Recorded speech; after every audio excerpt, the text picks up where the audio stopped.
Yes बच्चों, good evening. Start करने जा रहा हूं आज के लेक्चर 4 डिफरेंशियल इक्वेशन में आपका स्वागत है। आज हम लोग डिफरेंशियल इक्वेशन देखने जा रहे हैं। सीधे काम की बात, नो बकवास, सीधे काम की बात है ना, सीधे काम की बात करेंगे। डिफरेंशियल इक्वेशंस, आपको सबसे पहले ये समझना होगा किसी भी टॉपिक में 12th की एग्जाम देने में आपको स्मार्ट वर्किंग करनी होगी। पहले आपको ये समझना होगा कि क्या आएगा और क्या नहीं आएगा। तो डिफरेंशियल इक्वेशन का सिलेबस दिखाता हूं आपको। सबसे पहले हम लोग डिफरेंशियल इक्वेशन का सिलेबस देख रहे हैं। आप जरा देखिए डिफरेंशियल इक्वेशन का सिलेबस, जिससे आपको ये क्लियर हो जाएगा कि क्या आने वाला है और क्या नहीं आने वाला है। देखिए, ये है अपना डिफरेंशियल इक्वेशन। बच्चों समझना जरा क्या बोल रहा है। डेफिनेशन, डिफरेंशियल इक्वेशन की डेफिनेशन चाहिए, ऑर्डर एंड डिग्री चाहिए, ठीक है ना। General and particular solution of a differential equation चाहिए, ठीक है। General and particular solution of a differential equation चाहिए। Solution of differential equation by method of separation of variable, solution of homogeneous differential equation of first order and first degree of the type dy by dx equals f of y by x, and solutions of linear differential equation of the type dy by dx plus py equal q, where p and q are function of x और constant। अब आप इस syllabus में ध्यान से देखो क्या चीजें नहीं है। एक तो वो जो कंस्ट्रक्शन होता है, construction of differential equation bye solution, वो नहीं। आप देखो, नहीं दिख रहा ना आपको इस सिलेबस में कंस्ट्रक्शन नहीं दिख रहा है। कहने का मतलब जिसमें सॉल्यूशन गिवन होता है और डिफरेंशियल इक्वेशन बनाने का बोलता है, वो नहीं है। इसमें एप्लीकेशन नहीं दिख रहा है, एप्लीकेशन ऑफ डिफरेंशियल इक्वेशन। आप ध्यान से देखो, आपको इसमें एप्लीकेशन ऑफ डिफरेंशियल इक्वेशन नहीं दिख रहा होगा। तो एप्लीकेशन नहीं दिख रहा है, कंस्ट्रक्शन नहीं दिख रहा है। अच्छा, जो फॉर्मेट दिख रहा है वो dy by dx equals f of y by x and dy by dx plus py equal q, ये फॉर्मेट दिख रहा है, राइट। तो कहने का मतलब इससे हमको समझ में आ गया कि क्या है और क्या नहीं। हमको समझ में आ गया कि वो जितने भी क्वेश्चन होते हैं जिनसे हम सॉल्यूशन से डिफरेंशियल इक्वेशन बनाते हैं, वो नहीं करने, एप्लीकेशन ऑफ डिफरेंशियल इक्वेशन नहीं करना, है ना। ये दो चीजें नहीं करनी, ठीक है। तो अब शुरू करते हैं। मतलब आपके एनसीईआरटी में जहां से एप्लीकेशन है वो हटाना है, जहां पे कंस्ट्रक्शन पूरा दिया हुआ है, जिसमें कोऑर्डिनेट ज्योमेट्री से बेस्ड क्वेश्चन भी है कि कोऑर्डिनेट के वो एक सर्कल है, दोनों एक्सिस को टच करता है, ठीक, उसकी डिफरेंशियल इक्वेशन बनाओ, वो सब हट गया, वो सब नहीं आएगा। सबसे पहले डेफिनेशन है, ऑर्डर है, डिग्री है, वही से स्टार्ट कर रहा हूं। मुझे दिख रहा है कि वो डेफिनेशन दे रहा है, ऑर्डर दे रहा है, डिग्री दे रहा है, वहीं से शुरुआत करूंगा। ये रहा मेरा पहला क्वेश्चन, ध्यान दीजिएगा। मेरा फर्स्ट क्वेश्चन है, find order and degree of the following differential equations. लिख लीजिए, find order and degree, find order and degree of the following differential equations. Find order and degree of the following differential equations. बच्चों या तो note कर लो या screenshot ले लो, जो भी लेना है देख लो। Find the order and degree of the following differential equations। क्या बोलते हो? सबसे पहले फर्स्ट इक्वेशन की बात करते हैं, पहली इक्वेशन। चलो, आपको अनम्यूट की फैसिलिटी, इंटरेक्टिव लेक्चर रहेगा, तैयार हो जाइए, अपने माइक को रेडी कर लीजिए। आपको अनम्यूट की फैसिलिटी देने जा रहा हूं, चलिए गेट रेडी। कौन बताएगा? पहला, पहले का ऑर्डर बताओ, डिग्री बताओ। फर्स्ट का ऑर्डर एंड डिग्री, अनम्यूट करो और मुझे बोल दो फर्स्ट का ऑर्डर कितना है, डिग्री कितनी है। फर्स्ट क्वेश्चन, ऑर्डर और डिग्री बोल दो। 2 नंबर में आ सकता है ऑर्डर और डिग्री। Tahir order 3 degree 1। और कोई? सुहानी ऑर्डर 3 डिग्री 1। अगर लिखने में परेशानी हो आप अनम्यूट करके बोल भी सकते हो। ऑर्डर 3 डिग्री 1, आख्या सेम, ओके। चलो भाई, फाइनल है ऑर्डर 3 डिग्री 1। ठीक है, तो पहला आपका आंसर करेक्ट है, ऑर्डर 3 है, डिग्री 1 है। फर्स्ट का आंसर आ गया है मेरा, answer first order 3 degree 1।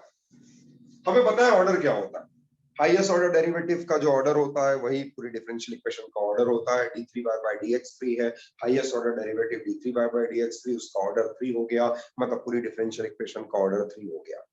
Degree क्या होता है, जो हाईएस्ट ऑर्डर डेरिवेटिव होता है उसकी जो पावर होती है, where differential equation must be free from radical sign and fractional part। कहने का मतलब जो हाईएस्ट ऑर्डर डेरिवेटिव है उसकी जो पावर होगी वही पूरी डिफरेंशियल इक्वेशन की पावर कहलाएगी, वही हम डिग्री कहते हैं, जिसको d3y by dx3 की पावर 1 है, मतलब डिग्री 1 है।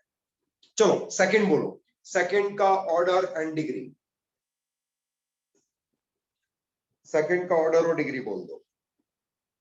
ऑर्डर 1 डिग्री 2, करेक्ट है, ऑर्डर 1 डिग्री 2 बिल्कुल सही, सेकंड का आंसर आ गया है। सेकंड का ऑर्डर आपको पता है dy by dx है, मतलब ऑर्डर 1 है और डिग्री 2 है।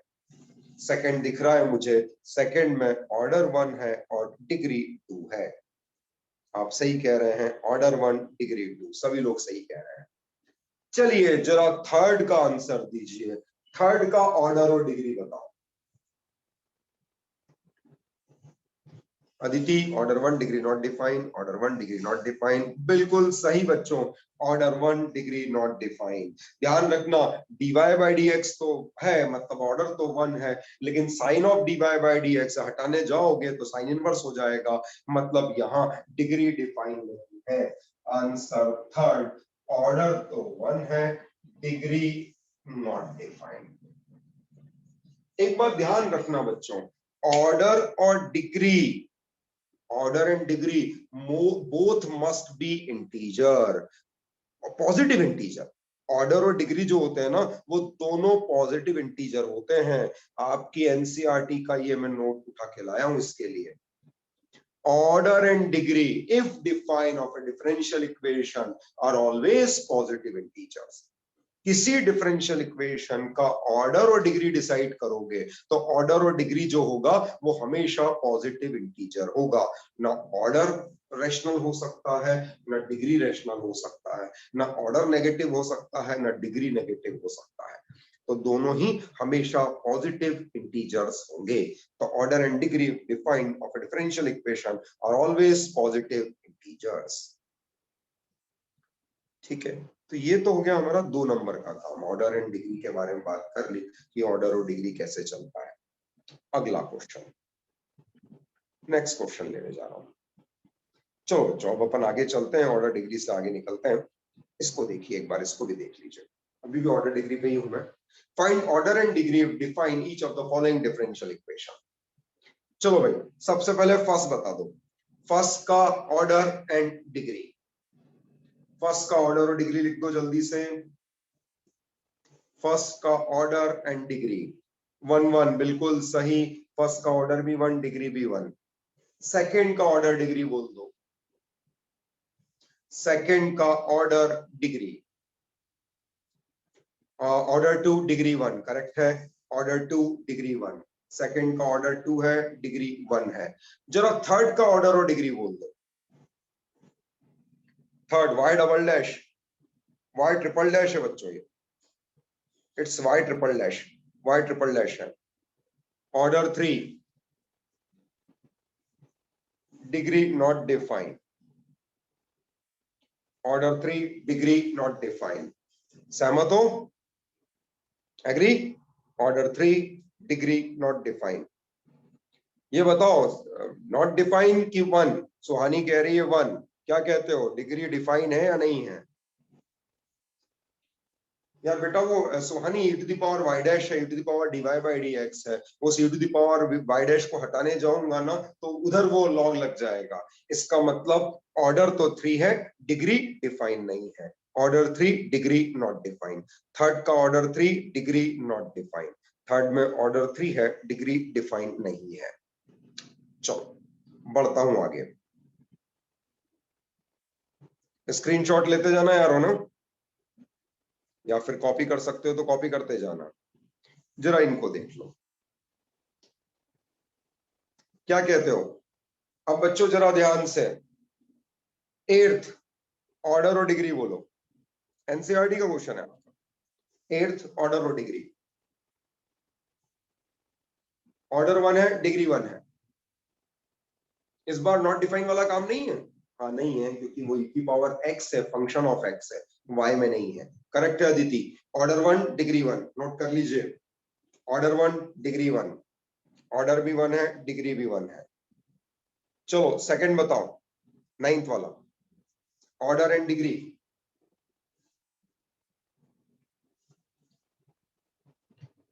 Order and degree, order 2 degree 1 correct है। ऑर्डर 2 अदिति करेक्ट है, आख्या करेक्ट है, ऑर्डर 2 डिग्री 1। चलो इसका बताओ, order and degree. Order and degree, सोच के जवाब देना, साइन बाय फंसा हुआ है। ऑर्डर 2 डिग्री 1, क्यों साइन बाय दिक्कत नहीं देगा? नॉट डिफाइन नहीं करोगे इसको? साइन बाय तकलीफ नहीं देगा आपको? डेरिवेटिव नहीं है ना पर वो। यस करेक्ट है। इसका मतलब ऑर्डर 2 डिग्री 1 आपका आंसर सही है। ऑर्डर 2 डिग्री 1 सही जवाब। अरे वाह यार, मेरे बच्चे तो बड़े हो गए यार, क्या बात है। चलो बच्चों आगे चलेंगे।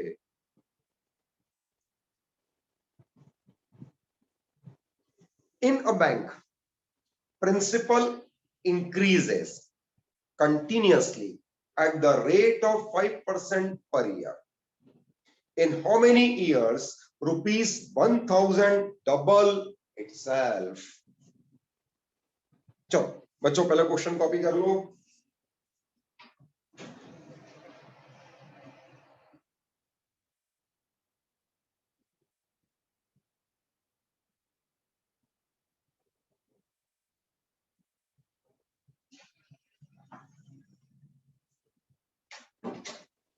सबसे पहले पूरी ईमानदारी से क्वेश्चन कॉपी कीजिए, फिर सोचते हैं कि इसमें क्या करेंगे।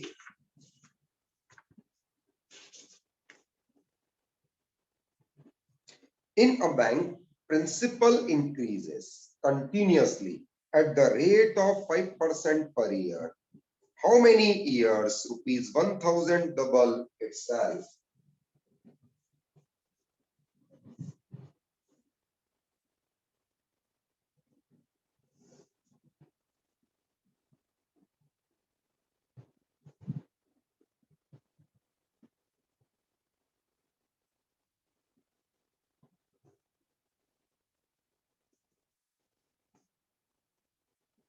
चलो करें,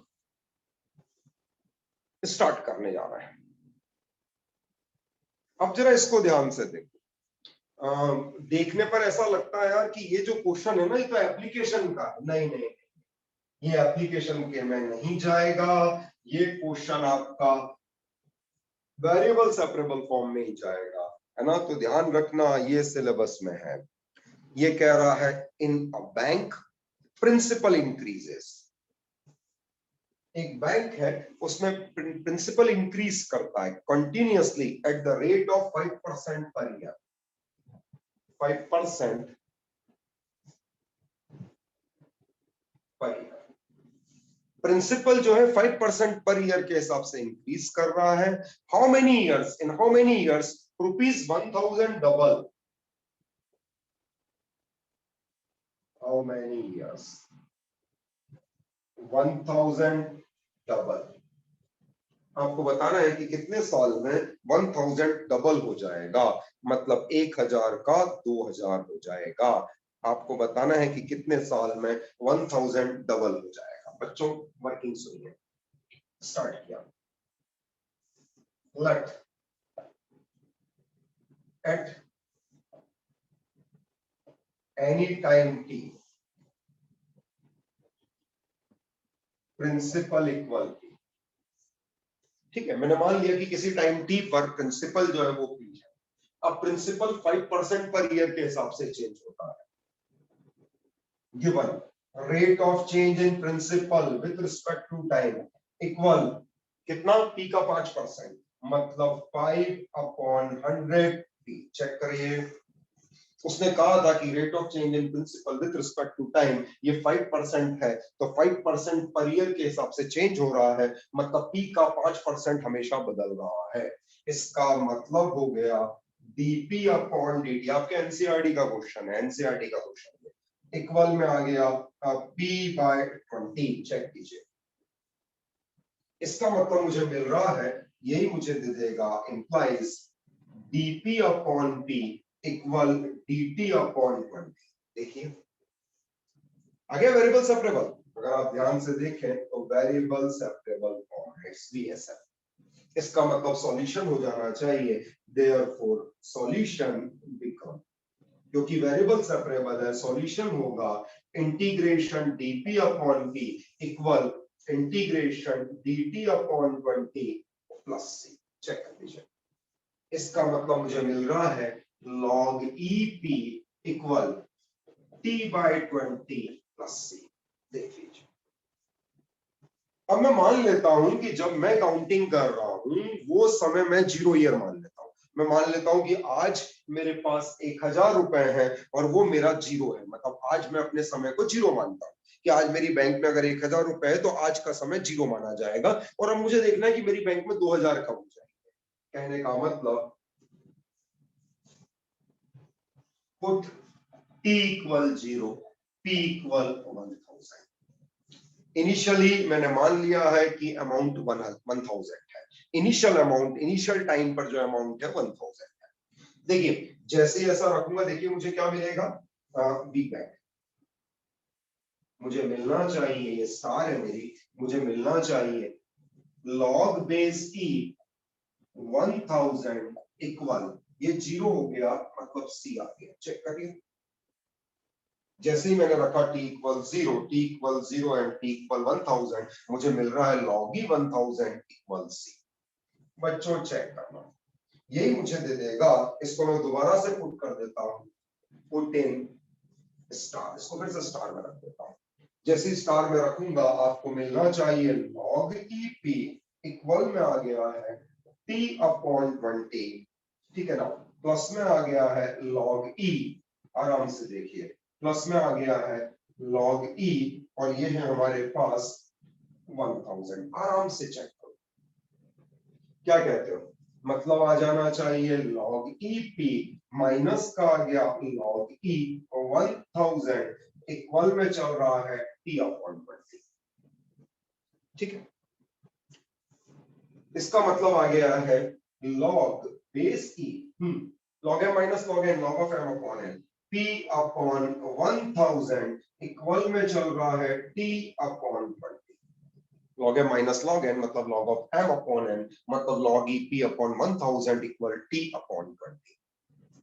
क्या कहते हो, उसने कहा था कितने में डबल हो जाएगा, मतलब मुझे प्रिंसिपल 1 का 2000 चाहिए। अब मैंने पुट कर दिया, पुट प्रिंसिपल अमाउंट इक्वल 2000, मुझे 2000 रुपीज रखना है, तो मैंने प्रिंसिपल को 2000 कर दिया। जैसे ही प्रिंसिपल को 2000 करूंगा, यह आ जाएगा log e 2000 upon 1000 equal t upon 20। Check करो, इसका मतलब आ जाना चाहिए t इक्वल 20 log e। तो ये वो टाइम है जिसमें डबल हो जाएगा, तो मेरा आंसर होना चाहिए कि t इक्वल 20 log 2। ये वो टाइम है 20 log 2, इसको रिप्लेस करने की जरूरत नहीं, ऐसे ही छोड़ना है। t इक्वल 20 log 2, 20 log 2 इस, अगर उसने दे दिया log 2 की वैल्यू तो रख दूंगा, नहीं दिया तो यहीं छोड़ूंगा, मैं ज्यादा डेढ़ शाणा नहीं बनूंगा, log 2 की वैल्यू रख के नहीं जाऊंगा, है ना, जो है वो ऐसे ही रखेंगे, या log 2 दिया होगा तो रखेंगे। So t equals 20 log 2. This is the time when the principal amount become double. मतलब मेरा 1000 2000 हो जाएगा जब 20 log 2 टाइम निकल जाएगा, मतलब 20 log 2 इयर्स के बाद मेरा 1000 2000 में ट्रांसफर हो जाएगा। तो ये हमारा क्वेश्चन है, एप्लीकेशन माना जा सकता है लेकिन सिलेबस में जाएगा क्योंकि वेरिएबल सेपरेबल का फॉर्मेट है, आपके सिलेबस के डिलीटेड पार्ट में से नहीं है, यह आपके सिलेबस के कंटेनिंग पार्ट में से है। कितने नंबर का क्वेश्चन होगा सर ये, 3 से 4 नंबर का क्वेश्चन है। अगर इस क्वेश्चन की बात करूं तो 3 मार्क्स ऑब्लिक 4 मार्क का क्वेश्चन रहेगा। तो ये है बच्चों एक एप्लीकेशन का, कहना चाहिए वेरिएबल सेपरेबल, जो कि प्रैक्टिकल एप्लीकेशन से जुड़ रहा है, उसका एक क्वेश्चन। कॉपी कर लीजिए इसको, आराम से कॉपी कीजिए, कोई दिक्कत हो तो मुझे बताइएगा।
चलो भाई, मैं आपकी चैट देख लेता हूं, किसी के मन में कोई डाउट तो नहीं है? देख लीजिए आराम से।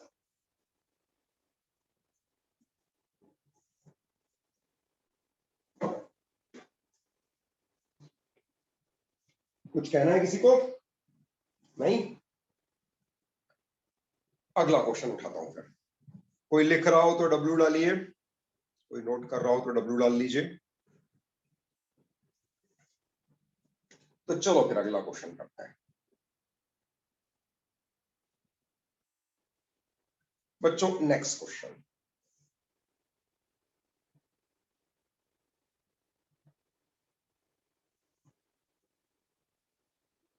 क्वेश्चन है सॉल्व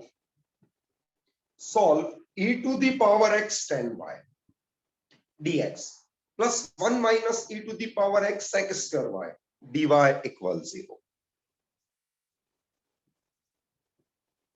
3 नंबर का क्वेश्चन, 3 मार्क्स का क्वेश्चन रहेगा।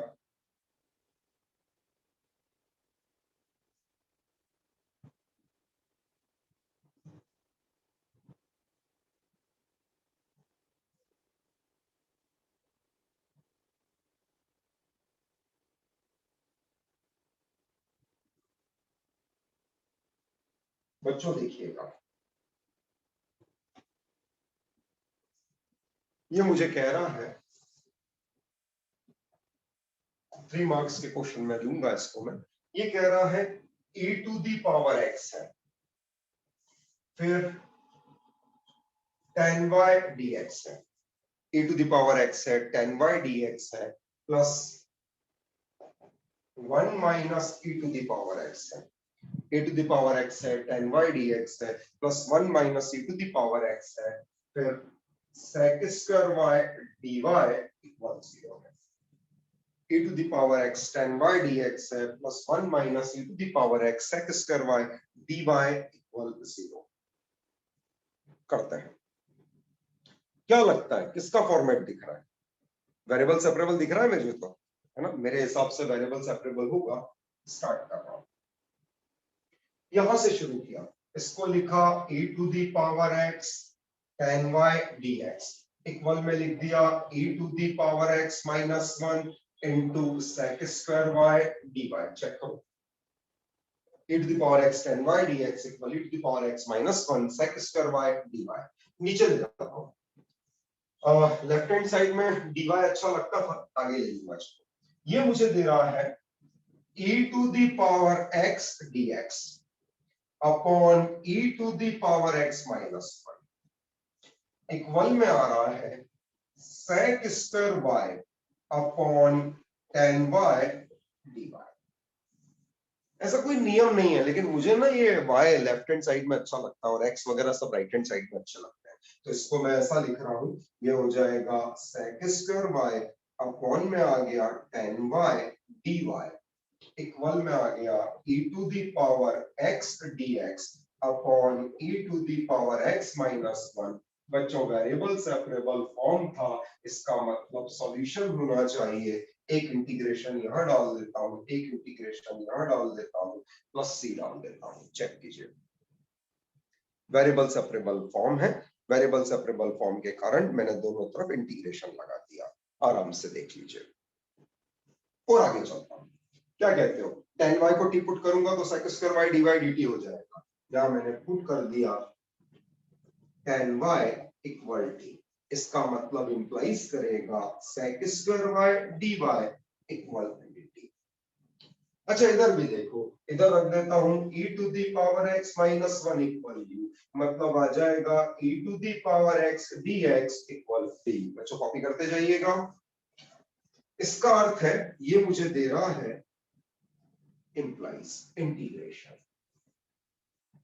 यहां पर आ गया dt अपॉन में t इक्वल में आ गया इंटीग्रेशन, ऊपर है मेरे पास du, नीचे u plus c, dt upon t equal du upon u plus c, dt upon t मतलब आ गया log et इक्वल में आ गया log eu प्लस c। देखो dt upon t log t हो गया, du upon u log u हो गया, dt upon t log t equal log u plus c। चलो आगे बढ़ रहे हैं। t कितना था, t मेरे पास 10y था, इसका मतलब ये हो जाना चाहिए log बेस e, t की जगह मैंने रख दिया है बच्चों 10y इक्वल में रख दिया है मैंने log बेस e, u कितना था, u मेरा e to the power x minus 1 था और प्लस में c चल रहा है। अब आप यहाँ आंसर छोड़ सकते हैं, अगर आप चाहें तो यहाँ पर आंसर रख सकते हैं, लेकिन अच्छा नहीं है। अगर आपको पूरे नंबर चाहिए ना, अगर आप चाहते हैं कि आपकी जो कॉपी है वो 40 आउट ऑफ 40 रिप्रेजेंट करें, पूरे नंबर चाहिए, तो फिर आप इसको और अच्छा कीजिए। और अच्छा करने का मतलब है सी को भी लॉग के फॉर्मेट में ट्रांसफर कीजिए। ध्यान से देखो, इसको मैं लिख सकता हूं log e 10y, ठीक है ना, इक्वल में लिख दिया मैंने log e to the power x minus 1 और c को लिख दिया log e के, मैंने c को log e के रिप्लेस कर दिया। इसका मतलब यही मुझे दे देगा log बेस e, यहां आ गया tan y इक्वल में आ रहा है log base e k into e to the power x minus 1। आप एग्जाम में रिप्रेजेंट कर देना where c equal log e k, या let c equal log e k, ऐसा रिप्रेजेंट कर देना कि let c equal log e के, दोनों तरफ log को न्यूट्रल कर दिया, मेरा रिजल्ट होना चाहिए tan y इक्वल आ जाएगा k into e to the power x minus 1। दोनों तरफ से log e न्यूट्रल हो गया, मेरा आंसर आ जाना चाहिए कि tan y इक्वल है k into e to the power x minus 1। बेटा this is the required answer, ये मेरा फाइनल आंसर है, tan y equal k into e to the power x minus 1। कुछ लोग इसको y इक्वल tan इनवर्स भी लिखते हैं, लेकिन इतना आगे जाने की जरूरत नहीं, ऐसा नहीं होता। डिफरेंशियल इक्वेशन के सॉल्यूशन में ऐसा नियम नहीं है कि आपको y को अलग ही करना है, y इक्वल ही आंसर देना है, ऐसा कोई नियम नहीं है। नियम कहता है कि आपका एक अच्छा एक्सप्रेशन आ जाए जो x और y और कांस्टेंट के फॉर्मेट में हो, बस वही सॉल्यूशन है। तो आपको उसमें से एकदम y को tan इनवर्स करके अलग करने की जरूरत नहीं है, सुंदर बना के यहां लाके छोड़ा जा सकता है। This is the final answer, copy कर लीजिए, यहां तक लिख लीजिए इसको।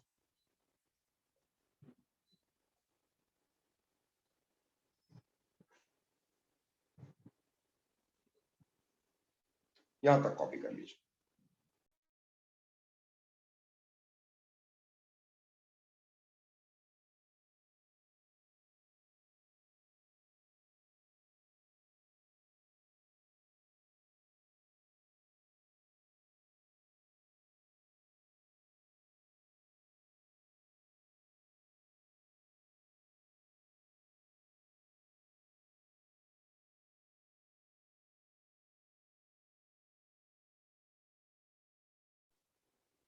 जैसा कि आप जानते हैं कि एक क्वेश्चन मैंने कई सारे क्वेश्चन कर दिए हैं और आपको तो पता है हर क्वेश्चन के बाद एक बॉर्नविटा का मिलता है, तो फिर एक बॉर्नविटा बिस्कुट जरूरी है। तन की शक्ति मन की शक्ति।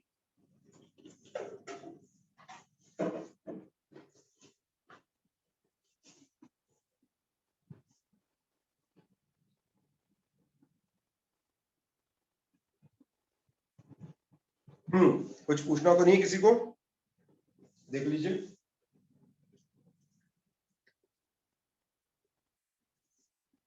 लिख लिया?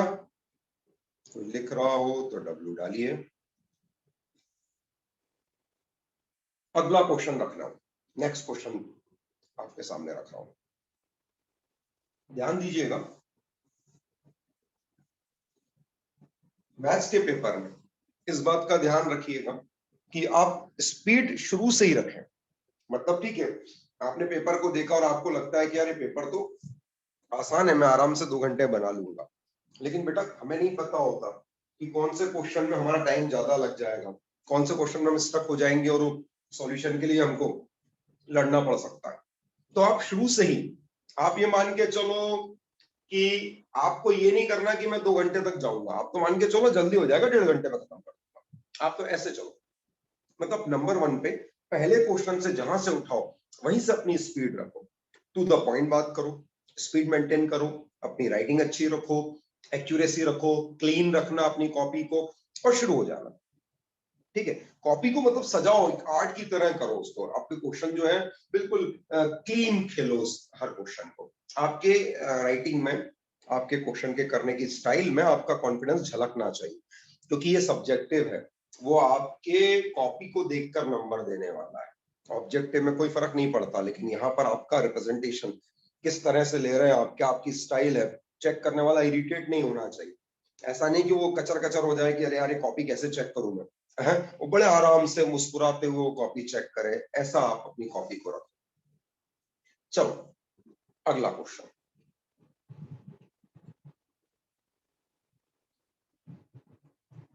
आप चाहें तो इस बात की रिहर्सल कर सकते हैं। आपको पता है रिहर्सल के लिए मैंने आपका संडे को डमी रखा है। चलिए क्वेश्चन देखिएगा। Find the equation of a curve passing through the point 0, -2। एक कर्व की इक्वेशन चाहिए जो पॉइंट 0, -2 से जाता है, given that at any point x, y on the curve, ठीक है, the product of the slope of its tangent and y coordinate of the point is equal to the x coordinate of the point। Question clear है? मुझे equation of a curve चाहिए जो passing through the point 0, -2 हो, given that at any point x, y on the curve, the product of the slope of the tangent and the y coordinate of the point is equal to the x coordinate of the point। देखो इन lectures का उद्देश्य ये है कि आपको समझ में आए कि क्या आएगा और क्या नहीं आएगा। ये एप्लीकेशन का नहीं है, ये कंस्ट्रक्शन ऑफ डिफरेंशियल इक्वेशन भी नहीं है कि सॉल्यूशन दिया है और डिफरेंशियल इक्वेशन बनाना, नहीं नहीं नहीं, डिफरेंशियल इक्वेशन के सॉल्यूशन का क्वेश्चन है। तो देखिएगा, वेरिएबल सेपरेबल का दिख रहा है मुझे, मेरे हिसाब से वेरिएबल सेपरेबल का क्वेश्चन होना चाहिए। क्वेश्चन नोट कर लीजिए। तो मैं आपको जो बता रहा था वो ये है कि अगर आप अपने कॉपी को रिवाइज करना चाहते हैं, मतलब आप ये देखना चाहते हैं कि आप एग्जाम में कैसा लिखेंगे, इसके लिए अगर आप अपने आप को एक बार रिहर्सल में डालना चाहते हैं तो संडे को आपका डमी है, ध्यान रखिए। सैटरडे को मेरा 7th लेक्चर होगा, आखिरी लेक्चर होगा, और संडे को आपका डमी है। संडे को आप वो डमी आके दे सकते हैं, उसमें आपको क्लियर हो जाएगा कि 2 घंटे में कैसा डमी बिल्कुल एग्जैक्ट बना रहा हूं, मतलब डमी बिल्कुल वैसा पेपर होगा जैसा आपकी एग्जाम में आएगा। जब मैंने पार्ट टेस्ट लिए थे तो थोड़े टफ लिए थे, लेकिन अब जो डमी रहेगा ना वो एग्जैक्ट डमी रहेगा। ठीक है, पार्ट टेस्ट थे क्योंकि छोटी छोटी बातें कर रहे थे इसलिए उस पर ज्यादा फोकस था। पूरा सिलेबस है ना, एग्जैक्ट डमी डालूंगा मैं, तो आप चाहें तो उस डमी को आके दे सकते हैं। चलो फिर से मैं आपको क्वेश्चन दिखा रहा हूं।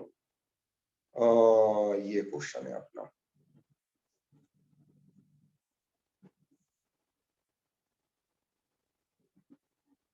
और बतिया लो, बतियाने में क्वेश्चन इधर उधर हो गया। ये रहा क्वेश्चन। नोट कर लीजिए।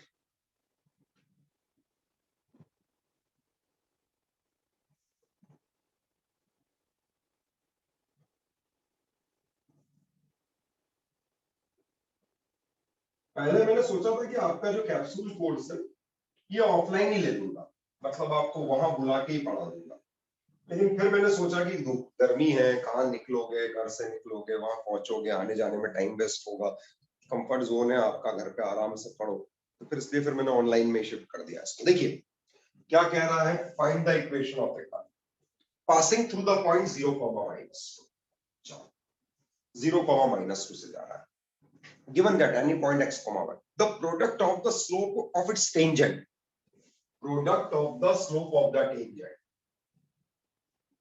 slope of the tangent,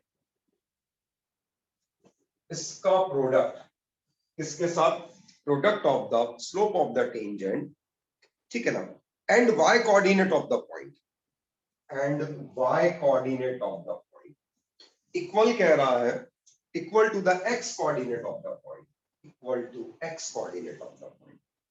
ऐसा कह रहा है। देखिएगा ये कह रहा है कि एक कर्व है 0, -2 से जाता है, और स्लोप ऑफ द टेंजेंट जो है, स्लोप ऑफ द टेंजेंट का y कोऑर्डिनेट से मल्टीप्लाई करूं तो वो x कोऑर्डिनेट के इक्वल है। यहां से शुरू करता हूं, क्या गिवन है स्लोप ऑफ द टेंजेंट, मतलब हो गया dy by dx, आपको पता है dy by dx slope of the tangent होता है, उसके साथ y का मल्टीप्लिकेशन किसके इक्वल है, x के इक्वल। हमें पता है स्लोप ऑफ द टेंजेंट मतलब dy by dx into y equal x। देखो काम खत्म, इसी को मैं लिख सकता हूं y dy equal x dx, 3 number का क्वेश्चन, 3 मार्क्स में जाएगा। तो y dy इक्वल हो गया x dx। आप ध्यान से देखो, it's a variable separable form. Solution हो जाना चाहिए integration y dy equal integration x dx plus c। मेरा जो सॉल्यूशन बनना चाहिए वो है integration y dy equal integration x dx plus c। मतलब यही मुझे दे देगा y स्क्वायर अपॉन 2 इक्वल में आएगा x square upon 2 plus c। Check करो। अब मुझे कर्व चाहिए, कर्व आ गया, कर्व की डिफरेंशियल, अपन ने जो कर्व है कर्व को सॉल्व कर दिया, ये कर्व की इक्वेशन आ गई, ये कर्व की डिफरेंशियल इक्वेशन थी, कर्व का सॉल्यूशन आ गया। अब इसने मुझे एक और चीज कहा है कि पॉइंट 0, -2 से पास होता है। ये है मेरी इक्वेशन 1, मैं पुट कर देता हूं 0, जैसे ही 0, रखूंगा इंप्लाइज y की जगह -2 का स्क्वायर मतलब 4/2, ठीक है ना, x की जगह मेरे पास 0 है प्लस c है, इसका मतलब ये दे देगा कि c इक्वल 2 है। चेक कीजिए, -2 का स्क्वायर मतलब 4/2 मतलब 2, मतलब c इक्वल 2। इसको 1 में पुट कर देता हूं, पुट इन 1। जैसे ही 1 में रखूंगा मुझे मिल जाना चाहिए y square upon 2 equal x square upon 2, ठीक है, और प्लस में आ रहा है y square upon 2 equal x square upon 2। Check कर लीजिए, +2। मतलब हमको जो मिल रहा है वो कुछ ऐसा है, ये दे रहा है y square equal x square plus 4। This is the required answer. ये आपके कर्व की इक्वेशन है, कर्व की इक्वेशन आ रही है y square equal x square plus 4। चलो कौन बताएगा, अनम्यूट करके मुझे बताइए आपके हिसाब से ये कर्व कैसा दिख रहा है, ये कर्व कैसा है, अनम्यूट कीजिए और मुझे बताइए कि आपके हिसाब से कौन सा कर्व है। कौन बताएगा ये कौन से कर्व की इक्वेशन है, y square equal x square plus 4 कौन सा कर्व होता है।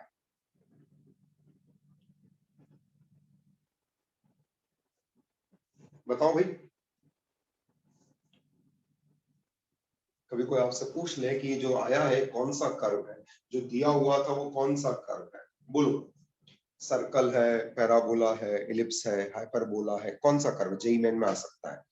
आख्या कह रही है एलिप्स, एवरीवन पे डालो, पर्सनल पे मत डालो, एवरीवन पे डालो। आख्या कह रही है एलिप्स। और कोई आपको मैसेज टाइप करने में दिक्कत हो ना, अनम्यूट करके बोल सकते हो। और कोई कौन सा कर्व है? ताहिर, नित्या कह रही है हाइपरबोला। एवरीवन पे डालो नित्या। नित्या कह रही है हाइपरबोला है। और कोई?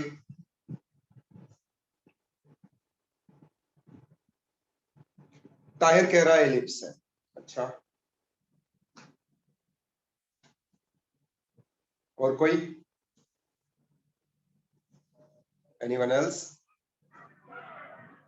एवरीवन भाई, कोई भी बोलो यार, कोई भी। बच्चों ध्यान से देखो, ये कैसा कर्व है?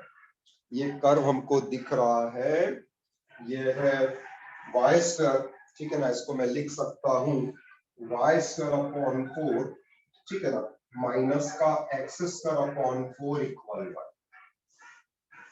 It's a hyperbola.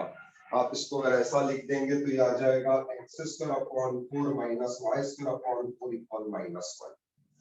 हाइपरबोला है और वो भी कॉन्जुगेट फॉर्मेट है। अगर आप कोई पूछे कि ये कौन सा है, तो इट्स ए कॉन्जुगेट हाइपरबोला।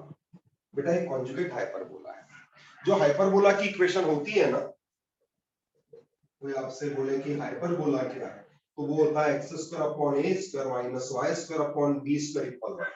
आख्या ताहिर, अगर ये एलिप्स होता ना तो बीच में प्लस होता, बीच में प्लस होता है तो एलिप्स होता है, ठीक है ना। बीच में अगर प्लस होता और अगर x square upon A square ये दोनों अलग अलग होते तो एलिप्स होता। अगर दोनों अलग अलग होते, बीच में प्लस होता और ये दोनों सेम है तो सर्कल हो जाता। लेकिन अगर बीच में माइनस है और राइट हैंड साइड में 1 होता तो हाइपरबोला होता। लेकिन अगर राइट हैंड साइड में 1 की जगह -1 हो गया तो वो कॉन्जुगेट हाइपरबोला कहलाता है। दूसरी बात, ए इक्वल बी भी है इसमें, मतलब कॉन्जुगेट हाइपरबोला भी स्पेशल है, मतलब रेक्टेंगुलर कॉन्जुगेट हाइपरबोला है। कोई आपसे पूछे कौन सा हाइपरबोला है, तो ये रेक्टेंगुलर कॉन्जुगेट हाइपरबोला है। ये हाइपरबोला होता है जो कॉन्जुगेट होता है, कॉन्जुगेट हाइपरबोला।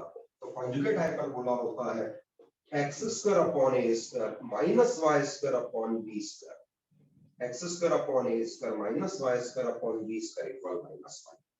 वो बोल सकता है आपसे, वो कमीना है, वो बोल सकता है बता लो जो आपका कर्व आया वो कौन सा है। तो ये होगा कॉन्जुगेट हाइपरबोला। और अगर a इक्वल b हो जाए, if a equal b, then rectangular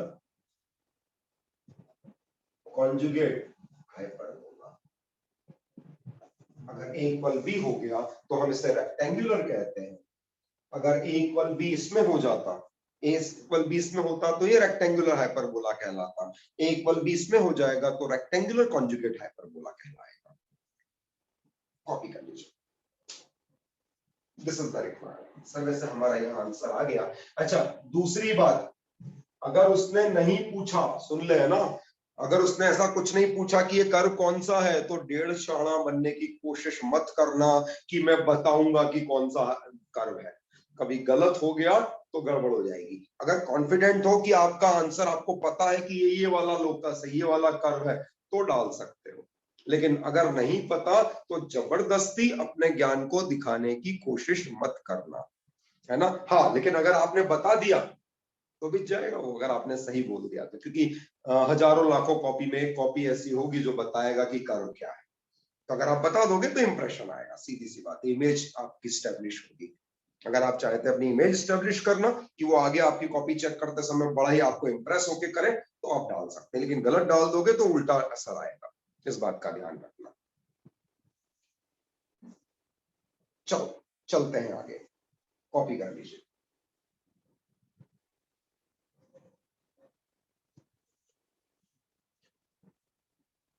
देख लेते हैं भाई एक बार कौन कौन जुड़ा है। आख्या, अदिति, अनुज, दुर्गेश, नित्या, प्रियल, प्रियांशी, शुभांशी, सुहानी, सुरभि, ठीक है, ताहिर और विवेक्षी।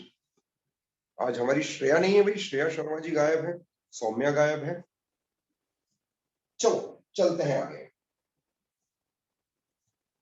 अगला क्वेश्चन लेने जा रहा हूं, तैयार हो जाइए। नेक्स्ट, नित्या का आंसर सही था, hyperbola is the correct answer. कोई लिख रहा हो तो डब्ल्यू डालिए, कभी ऐसा लगे ना मैं जल्दी मिटा रहा हूं तो मुझे बता देना, अगर ऐसा लगे जल्दी इरेज कर रहा हूँ। देखो इंपॉर्टेंट ये है कि आप सब नोट करें, है ना, पूरा नोट हो, ये इंपॉर्टेंट है। आप मुझे रोक सकते हैं, कितनी देर भी रोक सकते।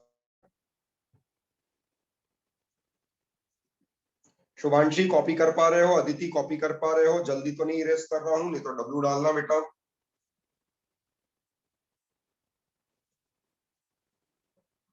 अरे हमने शुभांशी से पूछा ही नहीं आज। अरे शुभांशी जी, सराफत तक आ रहे हैं, हमारे सिग्नल पहुंच रहे हैं सराफत तक? Okay yes sir. ठीक है, ओके ओके। चलिए बढ़ते हैं आगे, अगला क्वेश्चन। भाई अदिति, लगे ना कभी भी मैं तेज चल रहा हूं तो रोक लेना यार बच्चा, ना ऐसा लगे कि टीचर तेज जा रहा है तो फिर रोक लेना, टीचर रुकेगा। आप लोग जब तक लिखेंगे जब तक रुकेगा टीचर। चलो भाई अगला क्वेश्चन, नेक्स्ट क्वेश्चन लेने जा रहा हूं। इसके बाद बच्चों एक होमवर्क है जो मैंने अभी आपको डिस्प्ले किया था, है ना, वो मैं आपको होमवर्क पे दूंगा। कहने का मतलब ये वाला क्वेश्चन, एक ये वाला क्वेश्चन मैं आपको होमवर्क पे दूंगा, एक ये आपका होमवर्क होगा, आज मैं आपके होमवर्क डाल दूंगा एनसीईआरटी के। एक ये आपको होमवर्क पे दूंगा, दूसरा मैं आपको एक ये वाला होमवर्क पे दूंगा। Point x comma y of a curve, the slope of tangent is twice the slope of the line segment joining the point of contact. मैं इसकी इक्वेशन बना के छोड़ता हूँ। चलिए पहले आप इस क्वेश्चन को स्क्रीनशॉट लेना हो तो ले लो, लिखने के चक्कर में मत पड़ना, होमवर्क में डाल दूंगा, है ना। इसकी मैं आपको इक्वेशन भी बना के देना चाहूंगा। देखिए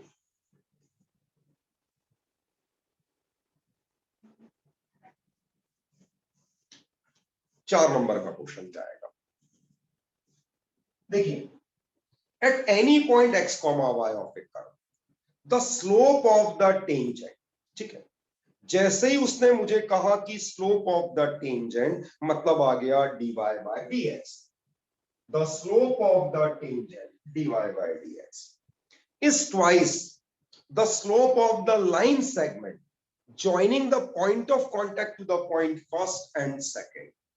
मतलब स्लोप ऑफ द टेंजेंट हो गया is twice the slope of the line segment joining the point of contact to the point -4 -3, ठीक है, the slope of the line segment joining the point of contact to the point -4 -3, find the equation of the curve, given that it passes through the -2 1। कहना क्या मतलब है, कहने का मतलब ये कि x y से -4 -3 की जो लाइन ज्वाइनिंग है ना, उसके स्लोप की बात कर रहा है। तो y2 - y1 मतलब आ जाएगा y + 3 अपॉन x2 - x1 मतलब आ जाएगा x + 3, ऐसा कह रहा है। और साथ में कह रहा है कि कर्व जो है वो पास होगा, आखिरी में हम लोग यूज करेंगे कि कर्व पास होगा -2 1 से। अब जरा देखो समझ में आया क्या आपको? आपको बोर्ड पे दिखा देता हूं। देखिए ये कह रहा है उसको वो कर्व चाहिए कि स्लोप ऑफ टेंजेंट मतलब dy by dx, slope of tangent बोल रहा है, और वो कह रहा है कि जो स्लोप ऑफ टेंजेंट है ना, वो एक लाइन है, उसके उसके स्लोप का डबल है। लाइन ज्वाइनिंग कौन कौन सी? लाइन ज्वाइनिंग 2 पॉइंट्स, एक लाइन ज्वाइनिंग 2 पॉइंट्स है जिस पर एक पॉइंट x y है और दूसरा पॉइंट आपको दिया हुआ है -3 -3, ठीक है ना। आप उसके क्वेश्चन को समझ लीजिए, बात समझ लीजिए कि उसने क्या कहा। एक बार मैं फिर से आपको इस क्वेश्चन को डिस्प्ले कर रहा हूं, अच्छा क्वेश्चन है, ध्यान से देखिएगा। At any point x y, at any point x y of a curve, at any point, अच्छा -4 -3 है, ओके ओके, -4 -3, हाँ ठीक है, मैं करेक्ट कर देता हूँ उसको, ये -4 -3 है, तो y + 3 अपॉन आ जाएगा x + 4।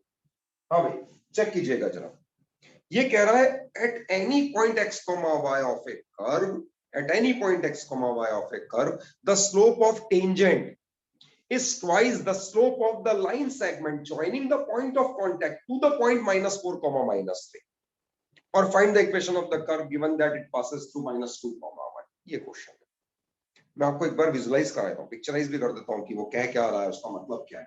उसका मतलब मालूम क्या है, यहाँ पर कोई कर्व होगा, ये मेरा कोई कर्व है, मान लेता हूँ दिस इज द कर्व, ये मेरा कोई कर्व है, उसने कहा है ये ऐसा कर्व है मेरा, चेक कीजिए, ये कोई कर्व है, इस कर्व के किसी पॉइंट, ठीक है, इस कर्व के किसी पॉइंट x, y पर टेंजेंट डाली जा रही है।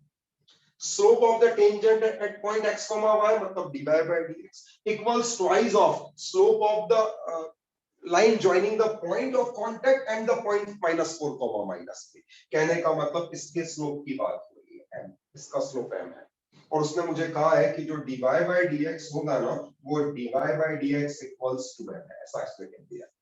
तो मैंने इसका स्लोप निकाल लिया y2 - y1 upon x2 - x1 से। और उसने एक और बात कही है कि कर्व जो है ना वो इस पॉइंट से पासिंग है, इस कर्व के ऊपर एक कोई पॉइंट है -2, 1। तो ये कहां यूज होगा, जब मैं इसको सॉल्व कर दूंगा तो उसमें c निकालने के लिए मैं -2, 1 का यूज करूंगा। This is the question. Copy कर लीजिए, फिगर बना लीजिए, पिक्चराइज कर। मैं आज होमवर्क पे डालूंगा इसको, ये अब आपको सॉल्व करना है आगे,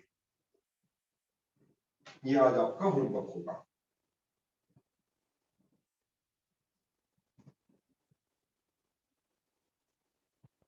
आप फोटो बना लीजिए, ये रख दीजिए। कैसा लग रहा है, कौन सा फॉर्मेट है, वेरिएबल सेपरेबल फॉर्म है। ये नीचे चले जाएगा dy अपॉन y प्लस 3, ये ऊपर चला जाएगा twice of dx upon x plus 4। Solve कर दूंगा, जो सॉल्व करूंगा उसमें c आएगा, उसमें पॉइंट -2, 1 रख दूंगा, -2, 1 रखूंगा तो c की वैल्यू आ जाएगी, रिप्लेस कर दूंगा। जो लॉग होगा, जो कांस्टेंट होगा, उसको भी लॉग में कन्वर्ट करके लॉग वॉग कैंसिल कर दूंगा, जो आएगा वो मेरा कर्व होगा, जो फाइनल आएगा वो मेरे कर्व की इक्वेशन होगी। तो ये मैं आज होमवर्क में डालूंगा। तो बच्चों मैंने ऑर्डर डिग्री बता दिया, मैंने वेरिएबल सेपरेबल बता दिया।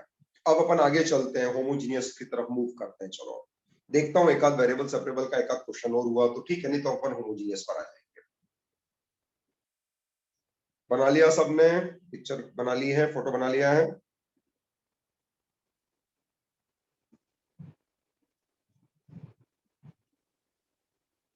आपको इस कर्व की इक्वेशन चाहिए, ये जो कर्व है ना, इस कर्व की इक्वेशन निकालना है।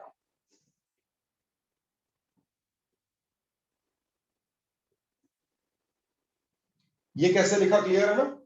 ये लिखने के लिए मैंने यूज किया है y2 - y1 upon x2 - x1, slope of the line joining two points. आपको पता है कि जो m होता है, m का फॉर्मूला होगा y2 - y1 upon x2 - x1, line joining two points. तो मैंने वही रखा है, m equal y2 - y1 upon x2 - x1।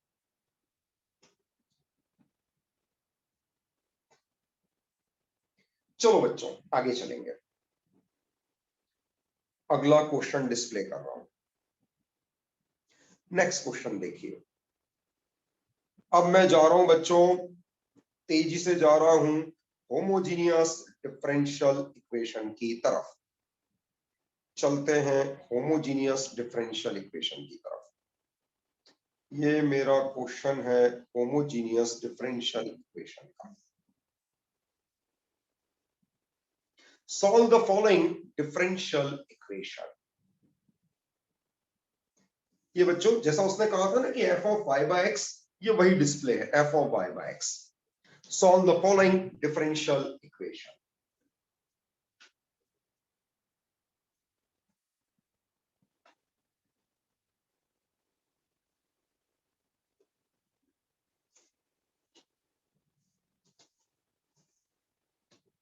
ये कह रहा है कि x cos y by x है, dy बाय dx है, x cos y by x है, dy बाय dx है, इक्वल में y cos y by x है। x cos y by x है, dy by dx equal y cos y by x है, साथ में plus x है, बोल के रखा है कि x नॉट इक्वल 0 है। x cos y by x dy by dx equal y cos y by x plus x where x not equal 0 करता हूं। आपने अगर ध्यान दिया हो तो सिलेबस में स्पेसिफाई था dy by dx equals f of y by x, ठीक है। तो अब देखो इसको मैं ध्यान से देख लेता हूं, स्टार्ट किया, मैं इसको लिख सकता हूं dy by dx equal ये मुझे दे देगा y cos y by x plus x whole upon x cos, check कीजिए, y by x। देखो जरा, अगर आप x कॉमन निकाल लें तो dy by dx इक्वल, मैंने x कॉमन निकाल लिया, ये मुझे दे देगा y by x कॉमन निकाल लिया, पूरे में से x कॉमन निकाल लिया। ठीक है, अभी मैं आपको केवल यहाँ दिखा रहा हूँ, अगर x कॉमन निकाल लूंगा तो ये y by x cos y by x हो जाएगा, y by x cos, चलिए y by x लिख ही देता हूँ, प्लस 1, ये मैंने x बाहर निकाल लिया, होल अपॉन, देखिए x cos y by x, check करिए, एक x से एक x कैंसिल कर दिया, एक x से एक x कैंसिल कर दिया। आप ध्यान से देखो, आपको इक्वेशन मिल रही है, जो फॉर्मेट है, जो फॉर्म है, वो है dy by dx equals f of y by x। ठीक, आपने देखा होगा इसमें एक क्वेश्चन वो भी बनता है, मैंने आपके पार्ट टेस्ट में पूछा भी था कि प्रूफ कर कि ये होमोजेनियस डिफरेंशियल इक्वेशन है। एक क्वेश्चन ऐसा बनता है कि prove that this equation is homogeneous differential equation. तो देखो, अगर आपको होमोजेनियस डिफरेंशियल इक्वेशन प्रूव करना है तो जो आपका फॉर्मेट होना चाहिए वो बिल्कुल सिंपल होता है। अगर आप एक्स वाई को लैम्बडा एक्स रख दें, y equal lambda x put कर दें, तो आपका आंसर लैम्बडा की पावर 0 एफ ऑफ एक्स में कन्वर्ट हो जाना चाहिए। या फिर आप अगर ऐसा इसकी बात करें तो आपका जो फॉर्मेट होना चाहिए, कोई आपसे पूछे कि प्रूफ कर कि वो होमोजेनियस डिफरेंशियल इक्वेशन है, तो यहाँ पर फॉर्मेट आना चाहिए dy by dx equals f of y by x। अगर ऐसा फॉर्मेट आया है तो वो होमोजेनियस डिफरेंशियल इक्वेशन है। ठीक है, तो मैं भी एक वो भी कराऊंगा, अभी एक वो क्वेश्चन भी लेता हूं जिसमें आपको मैं कहूंगा कि प्रूफ कर कि क्या ये होमोजेनियस डिफरेंशियल इक्वेशन है, वो भी मैं सिखाऊंगा कैसे करते हैं। f of lambda x comma lambda y, अगर आपको कोई कहे कि प्रूफ करो homogeneous lambda, homogeneous differential equation है, तो f of lambda x comma lambda y, वो जब क्वेश्चन आएगा तो लेता हूं, उसके जस्ट बाद ही ले लूंगा, हम प्रूफ भी करेंगे उसमें। अब पहले यहाँ आगे आ जाता हूँ। तो जैसे उसने कहा था ना कि होमोजेनियस डिफरेंशियल इक्वेशन में f of y by x का फॉर्मेट, तो वही दिखा दिया मैंने आपको। चलिए आगे बढ़ते हैं, पुट करूंगा for homogeneous differential equation, homogeneous differential equation. चलिए, आपको याद है पुट किया जाता था y इक्वल bx, अगर होमोजेनियस डिफरेंशियल इक्वेशन है तो y इक्वल bx पुट करेंगे, y इक्वल bx तो dy by dx हो जाएगा, फर्स्ट फंक्शन b, x का डिफरेंशियल 1, x b का डिफरेंशियल dv by dx, मतलब यही मुझे दे देगा, इंप्लाइज करेगा dy by dx equal v plus x, v plus x dv by dx, dy by dx equal आ गया है v plus x dv by dx। रख देता हूं 14, ये सारी चीजें क्वेश्चन 1 में रखी, तो dy by dx का मतलब हो जाना चाहिए v plus x dv by dx equal v plus x dv by dx, यहाँ रख दिया y equal bx, y equal bx रखूंगा, x x कैंसिल हो गया, यहाँ आ गया v, ठीक है ना, v cos v, y equal bx, x x cancel v, यहाँ पर आ गया cos v, साथ में आ गया प्लस 1 और होल अपॉन में आ गया, चेक कीजिए, cos v, y equal bx रखा है, मतलब b आ गया, cos v आ गया, प्लस 1 आ गया, अपॉन में cos v आ गया। होना भी यही चाहिए, मतलब जब आप y इक्वल bx पुट करते हैं ना, पूरा फंक्शन ऑफ b बन जाना चाहिए, जो कि आ भी रहा है। और आगे चलता हूं, चलिए, यही मुझे दे देगा x dv by dx equal v cos v plus 1 upon cos v minus v, मतलब यही हमको दे देगा x dv by dx, ये दे रहा है x dv by dx equal v cos v plus 1 minus का v cos v whole upon v cos v plus 1 minus का v cos v, और होल अपॉन में चल रहा है मेरे पास cos v। देखिए v cos v plus 1 minus का v cos v upon cos v, ये v cos v से v cos v कैंसिल कर दिया। चेक करो, हमको जो मिल रहा है वो है cos v dv, cos v dv equal में आ रहा है dx अपॉन x। चेक करो, आराम से देखो यार बच्चों, cos v dv आ गया है, 1 को उधर शिफ्ट कर दिया है तो dx अपॉन x आ गया। यहां तक कोई दिक्कत तो नहीं? एक बार देख लीजिए, कोई कंफ्यूजन हो आप अपने आप को अनम्यूट करके मुझसे कभी भी पूछ सकते हैं, रोक सकते हैं आप मुझे, हक है आपका, है ना, हक है आपका, आपका हक है, आप इसमें कहीं भी कोई भी दिक्कत आ रही है आप मुझे रोक के पूछ सकते हैं। देख लीजिए आगे आओ,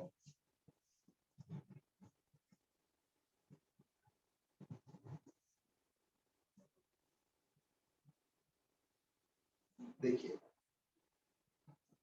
आगे आ गया, वेरिएबल सेपरेबल दिख रहा है मुझे, इट्स VSF, इसका मतलब आना चाहिए integration of cos v dv equal में integration dx upon x plus c। cos का इंटीग्रेशन sin v आ जाएगा, log x आ जाएगा, प्लस c आ जाएगा।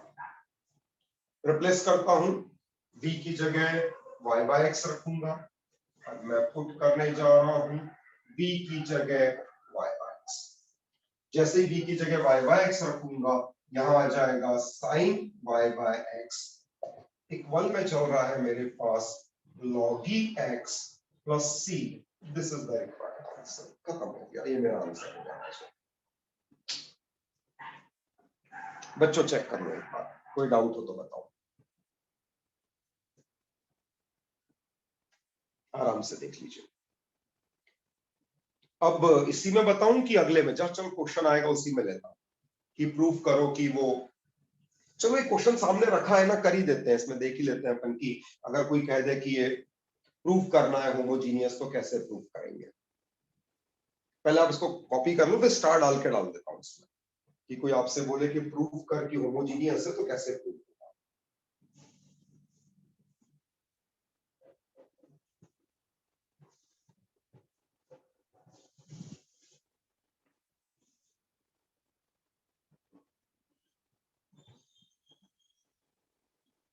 कॉपी कर लीजिए पूरा।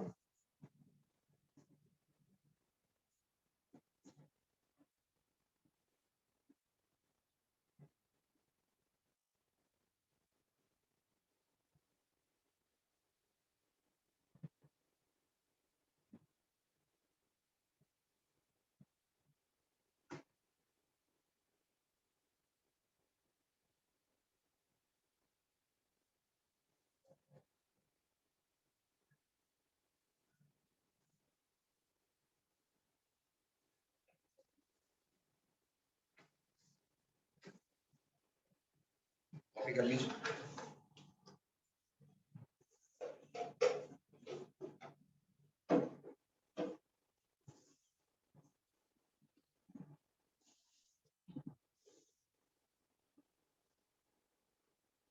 चलिए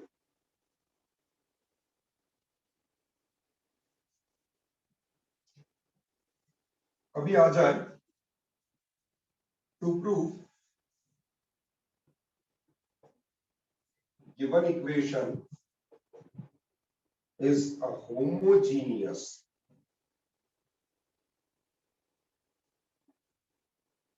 differential equation।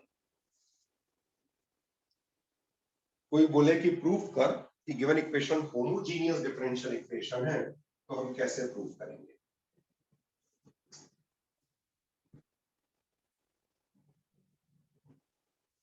इसका तरीका होता है, तरीका ये है कि अगर आपके पास dy by dx equals f of x comma y, ठीक है, आप क्या करो, पुट कर दो x की जगह लैम्बडा x और y की जगह लैम्बडा y। और कायदे से आपकी इक्वेशन बन जानी चाहिए, then equation must be dy by dx equals lambda की पावर 0 f ऑफ x, अगर आपकी इक्वेशन x की जगह लैम्बडा x और y की जगह लैम्बडा y रखने पर lambda to the power n f of x, y में बदलनी चाहिए और वो हो जानी चाहिए लैम्बडा की पावर 0 f ऑफ x, अगर इसमें कन्वर्ट हो जाती है तो इसका मतलब होमोजेनियस डिफरेंशियल इक्वेशन है, आपकी इक्वेशन होमोजेनियस है। इसे करते हैं, कहते हैं प्रूव करने का तरीका। अब आप देखिए, आपको जो क्वेश्चन दिया हुआ था वो कैसा था। अगर यहां पर मैं इस क्वेश्चन की बात करूं तो जो आपका क्वेश्चन था वो कुछ ऐसा था, यह आपका dy by dx इक्वल, यहां था मेरे पास, याद कीजिए, y cos y by x, फिर था मेरे पास प्लस का x होल अपॉन, यहां था मेरे पास x cos y by x। Check कर लीजिए, मैं क्या करूंगा इसमें, अगर मैं पुट कर दूं x की जगह लैम्बडा x और y की जगह लैम्बडा y, वी गेट, आपको मिलेगा dy by dx equal, check कीजिए, यहां आ गया लैम्बडा y, यहां आ गया cos, यहां lambda y upon lambda x plus में लैम्बडा x होल अपॉन में आ गया लैम्बडा x, फिर आ गया cos, चेक कीजिए, यहां आ गया lambda y upon lambda x। Check करो बच्चों, ध्यान से देखो, ये लैम्बडा से लैम्बडा कैंसिल हो गया, यहां पर भी लैम्बडा से लैम्बडा कैंसिल हो गया, ठीक है। और आप देखो आपका फॉर्मेट क्या बन गया, आप अगर इसका फॉर्मेट ध्यान से देखें तो आपको मिल रहा है लैम्बडा कॉमन, ठीक है ना, लैम्बडा कॉमन कर दिया है, ये जब लैम्बडा बाहर निकाल लूंगा तो मुझे मिलेगा y cos y by x plus x, यहां से भी लैम्बडा कॉमन निकाल लिया, ये मुझे दे रहा है x cos y by x। Check करो, मतलब आपका फॉर्मेट फिर से क्या हो गया, लैम्बडा की power 0 f of y by x का फॉर्मेट। अगर लैम्बडा की power 0 f of y by x का फॉर्मेट आ गया, इसका मतलब गिवन इक्वेशन जो है, therefore given equation is homogeneous differential equation। अगर आपने ध्यान दिया हो ना तो मैंने वही लिखा था, आपको जो फॉर्मेट दिया था मैंने dy by dx equals f of y by x, को यही फॉर्मेट था, लैम्बडा की पावर 0 मतलब 1 हो गया तो dy by dx equals f of y by x आ गया। तो हमने वहां पे जो मैंने जमाया था, ये जो मैंने जमाया था, मैंने ऐसा ही जमाया था कि आपको dy by dx equals f of y by x मिल जाए। अगर आपने साइड में वो लिख दिया तो उसने नहीं भी बोला था तब भी आपने होमोजीनियस डिक्लेयर कर दिया था। तो अगर आप किसी इक्वेशन को dy by dx equals f of y by x में लिख पाए, आपने केवल इतना ही शो कर दिया, कोई लैम्बडा x नहीं रखा, कोई लैम्बडा y नहीं रखा, आपने केवल उसको dy by dx equals f of y by x में रिप्रेजेंट कर दिया, मतलब होमोजेनियस डिफरेंशियल इक्वेशन आपने साबित कर दिया। इसीलिए मैंने वो फॉर्मेट दिखा दिया था, क्योंकि होमोजेनियस डिफरेंशियल इक्वेशन का स्टैंडर्ड फॉर्मेट है dy by dx equals f of y by x, जो आपके सिलेबस में मेंशन है। वो जो f of y by x mention है वो इसीलिए मेंशन है, वही होमोजेनियस डिफरेंशियल इक्वेशन है।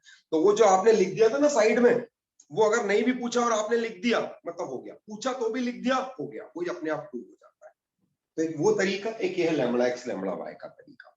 चलो अपन आगे बढ़ते हैं, आप नोट कर लीजिए अपने हिसाब से।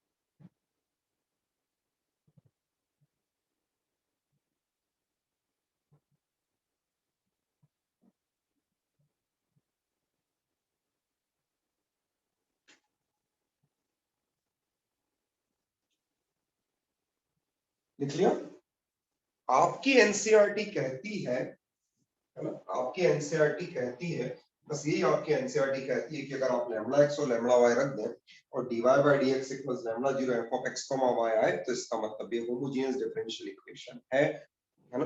यही आपकी एनसीईआरटी कहती है। ये जो मैंने आपको प्रोसीजर दिया है ये एग्जैक्ट एनसीईआरटी का प्रोसीजर दिया है। वो कहता है एनसीईआरटी के हिसाब से कि dy by dx equals f of x, y, ठीक है ना। अगर आपने इसको रिप्लेस कर दिया, अगर आप रिप्लेस कर दें, पुट कर दें x की जगह लैम्डा x और y की जगह lambda y and get dy by dx equals f of lambda x lambda y equal lambda की power 0 f of x, y, then homogeneous. ये आपकी एनसीईआरटी की डेफिनेशन है। ये जो मैंने ब्लैक में लिखवाई है ये एग्जैक्ट एनसीईआरटी की डेफिनेशन है। ये एनसीईआरटी की डेफिनेशन है। वो कहता है कि अगर given equation dy by dx equal f of x, y है और अगर आप x की जगह लैम्डा x, y की जगह लैम्डा y रख दें और and get dy by dx equals f of lambda x, lambda y equal आप ले लें लैम्डा की power 0 f of x, y, then given equation is a homogeneous differential equation. ये प्रूव करने का तरीका है आपकी एनसीईआरटी के हिसाब से। और मेरे हिसाब से अगर आप f of y by x रखेंगे वो दिखा देंगे कि f of y by x तो भी प्रूव हो जाएगा, लेकिन ठीक रहेगा। अगर वो कोई कहे कि प्रूव करना है तो फिर आप ये वाली स्टाइल यूज करना। मैं एक क्वेश्चन ले लेता हूं। ये जो मैंने ब्लैक में लिखवाया है ना एग्जैक्ट एनसीईआरटी की लाइन, ये जो है मैंने बिल्कुल एग्जैक्ट एनसीईआरटी की लाइन छापी है वो जो कहता है। चलो, कोई कंफ्यूजन तो नहीं है किसी को? किसी के मन में कोई कंफ्यूजन हो तो मुझसे बात कर सकता है। अगला क्वेश्चन दिखाने जा रहा हूं। ये चल रहा था हमारा होमोजीनियस डिफरेंशियल इक्वेशन। चलो आगे बढ़ते हैं।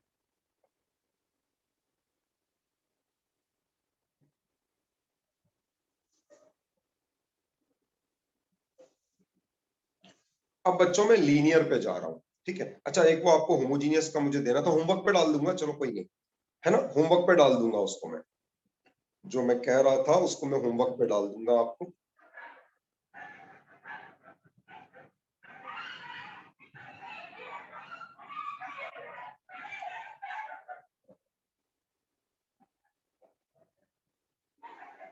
मैंने आपके लिए निकाल के तो रखा है।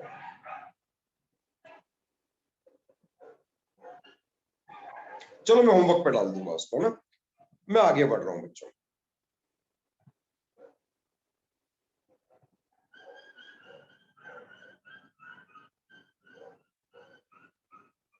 चलो आगे चलते हैं। अगला क्वेश्चन उठा। अच्छा, इसमें एक चीज और कहना चाहूंगा, वरना भी बात हो ही रही है तो एक ये भी दिखा देता हूं आपको। इसको ध्यान से देखो। ये आपका f of x by y का फॉर्मेट है। आपके सिलेबस में तो डाला हुआ नहीं है लेकिन ऐसा भी हो सकता है ना। एक इस क्वेश्चन को भी नोट कर लो, क्योंकि f of y by x या f of x by y दोनों फॉर्मेट चलेंगे। जैसे कि लीनियर डिफरेंशियल इक्वेशन में उसने केवल dy by dx equals dy by dx plus py equal q दिया है, लेकिन दूसरा फॉर्मेट भी आ सकता है, आने की संभावना कम है। जैसे इसकी बात करूं तो सिलेबस में मेंशन नहीं है ये, तो इसके आने की संभावना कम है। केवल हिंट दे देता हूं आपको। अगर इसको करोगे तो x इक्वल क्या रखोगे, vy रखोगे, है ना। मैं आपको दिखा देता हूं कि इस इक्वेशन को आप कैसे सॉल्व करेंगे। तो ये फॉर्मेट है नहीं, आपका सिलेबस तो नहीं कह रहा है इसको, लेकिन फिर भी एक बार अपन इसको भी समझ ले तो ज्यादा अच्छा है। वैसे आपके सिलेबस से आना नहीं चाहिए इसलिए मेरे ख्याल से, लेकिन एक्चुअली क्वेश्चन बहुत इंपॉर्टेंट है। लेकिन इस साल के हिसाब से आना तो नहीं चाहिए, लेकिन फिर भी एक बार अपन डिस्कस कर लें तो थोड़ा सा क्या ब्रॉड स्पेक्ट्रम हो जाएगा हमारा। e to the power x by y है, साथ में dx है, प्लस में 1 plus e to the power x by y dx है, प्लस में मेरे पास e to the power x by y है, साथ में 1 माइनस x बाय y है, फिर dy इक्वल 0 है। चेक करो, देखिएगा क्या होना चाहिए। पहले मैं इसको ठीक कर लेता हूं, स्टार्ट करता हूं। इसको मैं लिख सकता हूं e to the power x by y 1 minus x by y dy equal में आ जाएगा minus of 1 plus e to the power x by y और साथ में चल ही रहा है dx। अब देखो इसको सॉल्व करने के लिए मैं एक्चुअली पुट करूंगा x इक्वल dy। इसका मतलब मुझे ले लेना चाहिए dx upon dy। dx upon dy आएगा v into 1 plus y into dv by dy। मेरे हिसाब से ये क्वेश्चन नहीं आना चाहिए, लेकिन अपन एक जनरल आइडिया सॉल्व नहीं करेंगे, एक जनरल आइडिया लेके रखा कहने का मतलब, क्योंकि फॉर्मेट dx अपॉन dy आपका सिलेबस dy बाय dx कहता है, लेकिन एक आइडिया होना चाहिए। कभी दे दिया तो दोनों भाई हैं, ये मुझे दे देगा dx upon dy equal dx upon dy equal आ जाएगा e to the power x by y 1 minus x by y। ठीक है, और उलट पुलट इसको पलट देता हूं, इसको कर देता हूं x upon y minus 1 whole upon 1 plus e to the power x by y। ठीक है, ऐसा कर लिया इसको। अब आप देखो ये जो फॉर्मेट है ना, ये वाला फॉर्मेट कौन सा है? ये वाला फॉर्मेट है dy by dx equal f of x upon y। आपके सिलेबस में एक बार फिर से दिखा देता हूं आपका सिलेबस, मैं जो कहना चाह रहा हूं ना, मैं जानता हूं आपके मन में आ रहा होगा कि यार सर ये सिलेबस में नहीं आ रहा है। हाँ मैं मानता हूं, क्योंकि देखो आपका सिलेबस कहता है type dy by dx equals f of y by x, केवल यही टाइप कहता है। ठीक है, तो मेरे हिसाब से नहीं आना चाहिए। ऐसी solution of linear differential equation में भी एक ही फॉर्मेट कह रहा है dy by dx plus py equals to, तो मेरे हिसाब से दूसरा नहीं आना चाहिए, लेकिन कभी दे देगा तो आप मना नहीं कर पाओगे, क्योंकि ये दोनों भाई हैं, एक दे दिया तो दूसरा अपने आप आता है। तो देखो ये वाला फॉर्मेट आ गया, ये जो फॉर्मेट है dy by dx equals f of x by y, पूरा नहीं सॉल्व करें, केवल समझा रहा हूं आपको। इसमें हम x इक्वल vy, अगर नीचे y है ऊपर x है तो हम पुट करते हैं x इक्वल vy। आप जब इसमें x इक्वल vy रखेंगे तो dx अपॉन dy हो जाएगा v प्लस y, ठीक है ना, dv by dy equal x equal vy रखा है, मतलब आ गया e to the power v, फिर आ गया e to the power v minus 1 upon में आ गया 1 plus e to the power. और देखो अब ये वही बन जाता है, अगर आप ध्यान से देखें तो ये उसी फॉर्मेट में आ गया है। मतलब ये मुझे दे देगा v plus y dv by dy, मतलब यहाँ आ जाना चाहिए y dv by dy equal, ये मुझे दे देगा e to the power v into e to the power v minus 1 upon 1 plus e to the power v minus v। Check कीजिए, इसका मतलब आ जाना चाहिए y dv by dy equal, अंदर ले जाऊंगा तो e to the power v का होल स्क्वायर माइनस का e to the power v minus का v, और फिर आ जाएगा minus v e to the power v whole upon में चलेगा 1 plus e to the power v और सॉल्व हो जाएगा। इसके बाद बस ये छोड़ दो, बस e to the power v का whole square minus e to the power v minus v e to the power v upon 1 plus e to the power v। Solve भी करने की जरूरत नहीं है, इसको मैं कहीं नहीं कह रहा हूं कि आप इसको सॉल्व भी करो, मैं तो केवल ये बता रहा हूं कि ऐसा कोई क्वेश्चन आए तो डरना मत। आपके एनसीईआरटी के उठाया मैंने क्वेश्चन, वो function f of x by y का फॉर्मूला है, मेरे हिसाब से ये नहीं पूछा जाना चाहिए। देखो नीति नियम के हिसाब से ये नहीं पूछा जाना चाहिए, है ना, नीति नियम के हिसाब से सिलेबस का हिस्सा नहीं है, लेकिन पूछ लेगा तो मैं लड़ नहीं पाऊंगा, इसलिए केवल एक आइडिया दे दिया। कोई अगर ऐसा क्वेश्चन आए तो उसको ऐसे करना, अगर क्वेश्चन x बाय y में बन रहा हो तो इसका मतलब वो format dy by dx equals f of x by y का फॉर्मेट है। ऐसा आए तो कर लेना, लड़ लेना, डरना मत, बस ये कहना चाह रहा हूं। हथियार मत फेंक देना भाई, जंग में हमें मालूम है ये हथियार नहीं आएगा, लेकिन अगर आ गया तो लड़ना, डर के भागना मत, बस दैट्स इट, यही कहना है। चलिए कॉपी कर लीजिए, मैं अगले क्वेश्चन पर जा रहा हूं, अगला क्वेश्चन लेने जा रहा हूं, तैयार हो जाइए। हाँ मैं रुका हूं, आख्या में रुका हूं, आप लिख लो। और इसके बाद अब हम लोग आखिरी पैटर्न पर एंटर करने जा रहे हैं, जो कि लीनियर डिफरेंशियल इक्वेशन जनरली पूछा जाता है, आपको पता है लीनियर का एक क्वेश्चन जरूर बैठता है, तो मैं आखिरी कंसेप्ट पर आ रहा हूं, लीनियर डिफरेंशियल इक्वेशन पर। दूसरी बात बच्चों, मोस्ट इंपॉर्टेंट, आज हमने कैलकुलस पार्ट खत्म कर लिया है, dx अपॉन dy, मैंने इसको y के रिस्पेक्ट में डिफरेंशिएट किया है, y के रिस्पेक्ट में किया तो फर्स्ट फंक्शन, सेकंड का डिफरेंशियल, सेकंड फंक्शन y के रिस्पेक्ट में dv by dy, ये पूरा y में जाएगा, मतलब ये dv के साथ जाएगा, dv के साथ, और ये dy के साथ, ये y और dy में आएगा।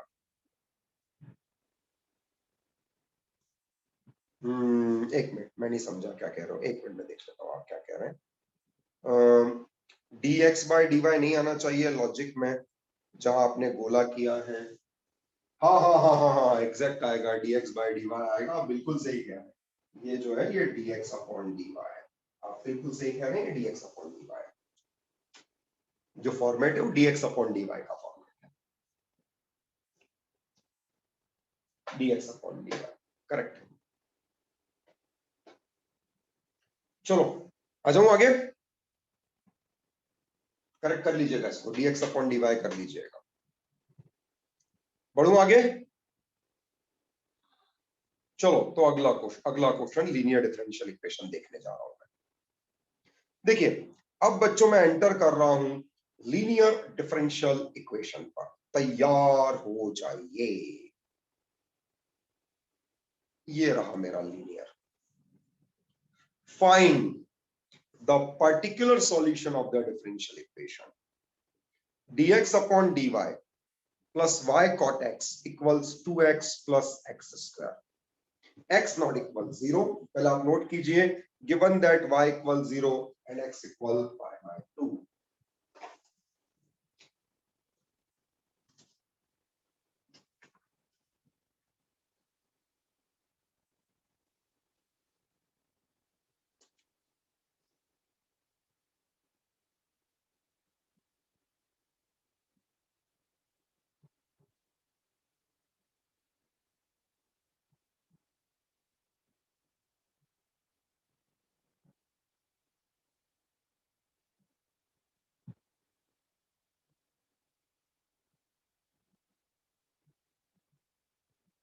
बच्चों क्वेश्चन में करेक्शन कीजिएगा, dx by dy की जगह उसको dy by dx कीजिएगा, dy by dx plus py equal q का फॉर्मेट है ये, क्वेश्चन में करेक्शन कीजिए, जो dx by dy दिख रहा है वो dy by dx है,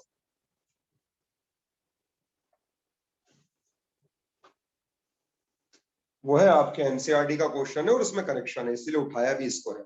यहाँ जो dx by dy दिख रहा है ना, उसको dy by dx लिखिएगा, इट्स dy by dx। चलिए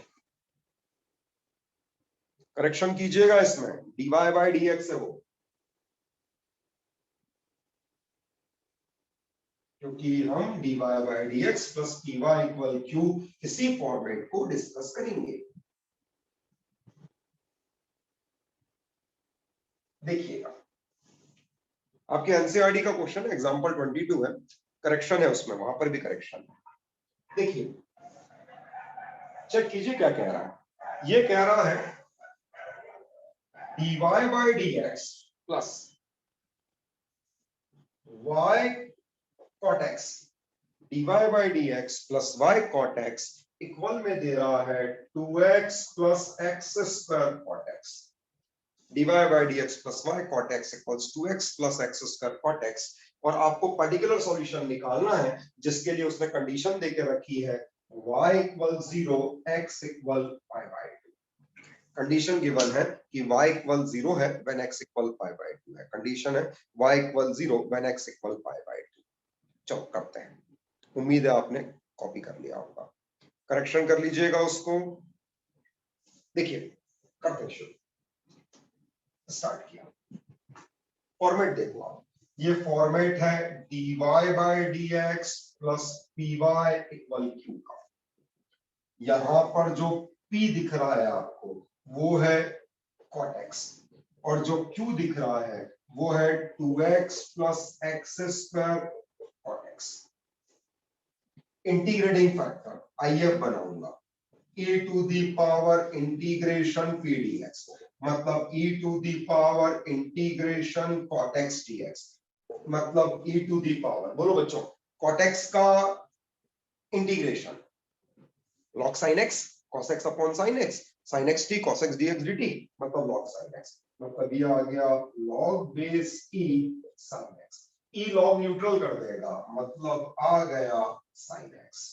चेक कर लीजिए, मेरे पास इंटीग्रेटिंग फैक्टर आ गया, सॉल्यूशन हो जाएगा, सॉल्यूशन बिकम, है ना। आप ऐसे ही लिखेंगे, आपको क्लासिकल नहीं चाहिए, यही क्लासिकल है। सॉल्यूशन क्या होगा, मतलब y into integrating factor equal integration q into integrating factor dx plus c, ये सॉल्यूशन होना चाहिए।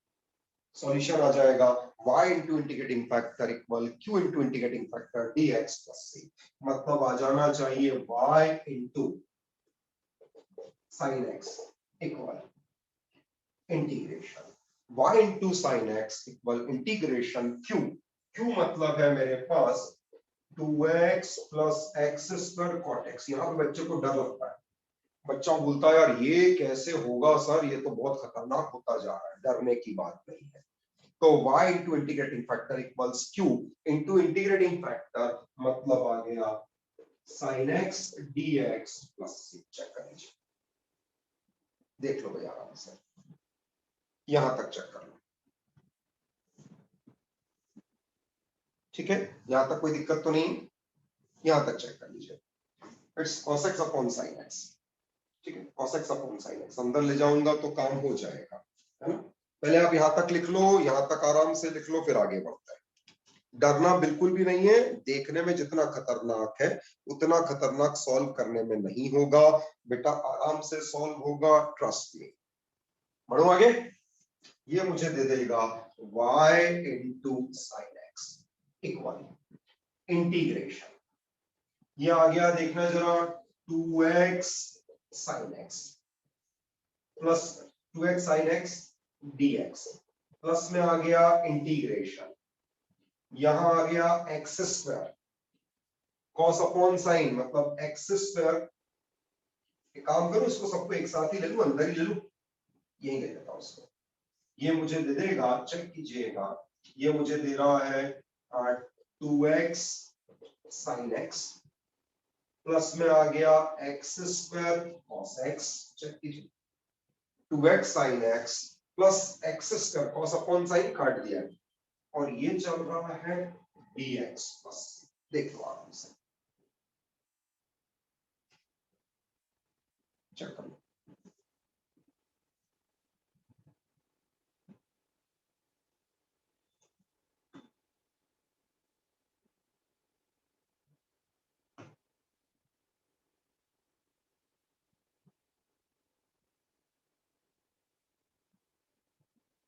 चलो बढ़ू आगे, आगे चलते हैं।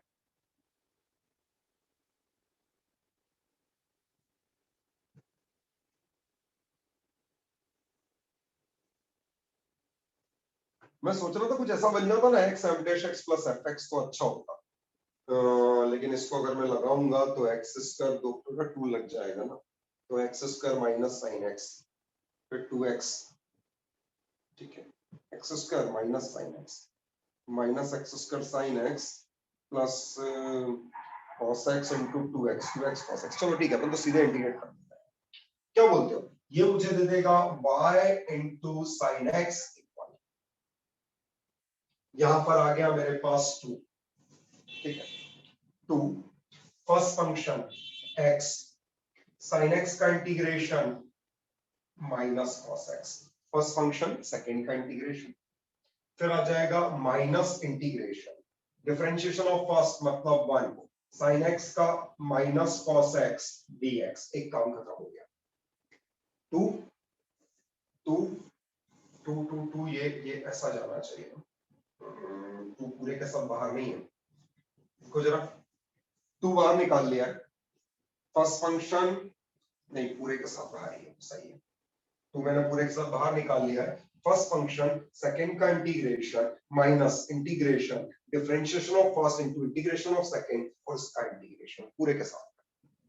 फिर ले लिया मैंने, चेक कीजिए, एक्स स्क्वायर कॉस एक्स मतलब आ जाएगा plus first function x square cos x का इंटीग्रेशन साइन एक्स, फिर आ जाएगा माइनस इंटीग्रेशन, यहां आ गया 2x cos x का sin x और साथ में dx। चेक कर लीजिए। हा हा हा हा हा हा हो मुझे लग ही रहा था मुझे इसको इंटीग्रेट करने की जरूरत नहीं, मुझे लग ही रहा था। देखो ये मुझे दे रहा है, ये दे रहा है integration 2x sin x dx। Check करो, इसको तो हाथ ही नहीं लगाया मैंने तो इसको कर दिया। चेक करो बच्चों, बड़ा प्यारा क्वेश्चन है, बहुत प्यारा क्वेश्चन है। ये हो गया 2x sin x ऐसा का ऐसा, इसको कर दिया मैंने फर्स्ट फंक्शन सेकंड का integration minus integration differential of first into integration of second dx। मुझे लग ही रहा था कि कैंसिलेशन लग रहा है, वो देखना कैसे आ जाएगा। ये पूरा इस पूरे से कैंसिल हो गया, 2x sin x dx minus का 2x sin x dx। मस्त क्वेश्चन, जबरदस्त क्वेश्चन है, बहुत प्यारा क्वेश्चन। इसका मतलब मुझे मिल जाना चाहिए, आपका जो रिजल्ट दिख रहा है साथ में आ रहा है प्लस सी। देखो इसका मतलब है y into sine x equal आ गया x square sine x plus C. Check करो, बहुत शानदार क्वेश्चन, एक नंबर क्वेश्चन।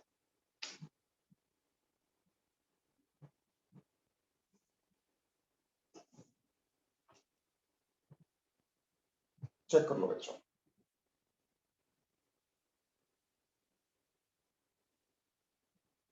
बढ़ू आगे, आगे आ रहा हूं, ध्यान से देखिए। इसका मतलब मुझे मिल जाना चाहिए, इसको हटाने जा रहा हूं, उम्मीद है आपने यहां तक लिख लिया होगा।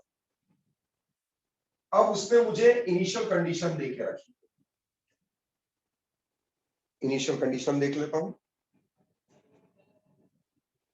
ये रखी मेरी इनिशियल कंडीशन, उसने मुझे देके रखा था कि y इक्वल 0 है when x equal pi by 2, मतलब x इक्वल पाई बाय 2 पे y इक्वल 0 है। उसने मुझे देके रखा है कि x इक्वल पाई बाय 2 पे y इक्वल 0 है। Put x equal pi by 2 comma y equal 0। देखो ये कहलाता है जनरल सॉल्यूशन। कोई आपसे कहे कि जनरल सॉल्यूशन क्या है, तो इसे जनरल सॉल्यूशन कहते हैं। और जब हम इनिशियल कंडीशन फिट कर देते हैं तो वो पर्टिकुलर सॉल्यूशन कहलाता है। तो मैंने रख दिया x equal pi by 2 y equal 0, 0 into sine 91 equal X square मतलब pi square by 4 sine 91 plus का c। इसका मतलब c इक्वल है माइनस का पाई स्क्वायर बाय 4। चेक कीजिए, मुझे मिल गया कि c जो है वो माइनस का पाई स्क्वायर बाय 4 है। इसको आप अपनी इस इक्वेशन में रीसब्स्टिट्यूट कर दीजिए, पुट इन 1। जब आप इसको 1 में रखेंगे तो आपको पर्टिकुलर सॉल्यूशन मिलेगा। आपको मिल जाना चाहिए y into sine x equal में आ गया एक्स स्क्वायर साइन एक्स, ठीक है ना, और साथ में आ गया है माइनस का पाई स्क्वायर बाय 4।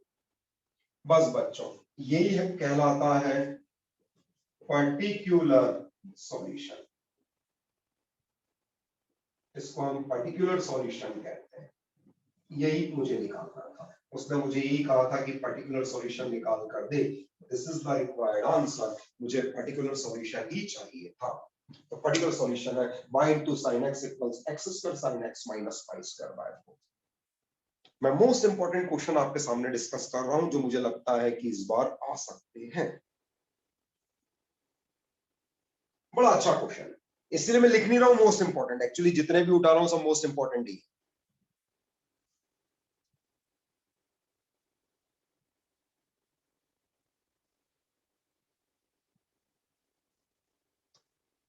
चलो भाई, किसी को पूछना तो नहीं है इसमें, चेक कर लीजिए, मन में कोई डाउट आ रहा है तो पूछ सकते हैं।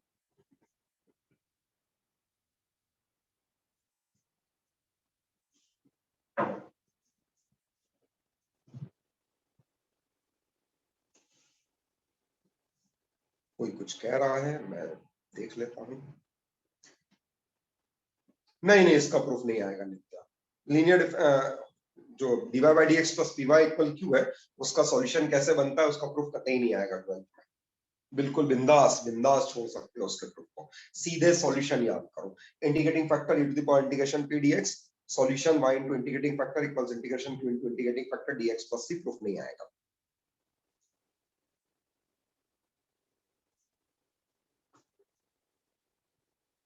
हाँ लेकिन ध्यान रखना, कल मुझसे किसी एक बच्ची ने पूछा था कि प्रॉपर्टीज ऑफ डेफिनेट इंटीग्रेशन का प्रूफ आ सकता है, तो आज तक पूछा तो नहीं गया है लेकिन आ सकता है।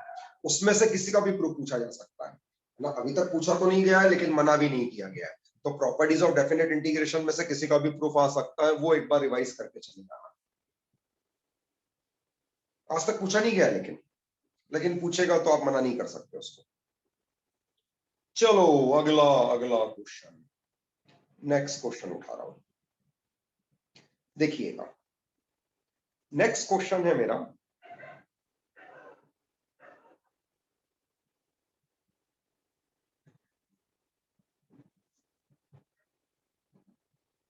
देखिए ये कह रहा है solve the following differential equation. X square minus 1 dy by dx है plus 2xy upon 2 upon x square minus 1x not equal. ठीक है, चलो नोट करो जरा, करते हैं सॉल्व। लीनियर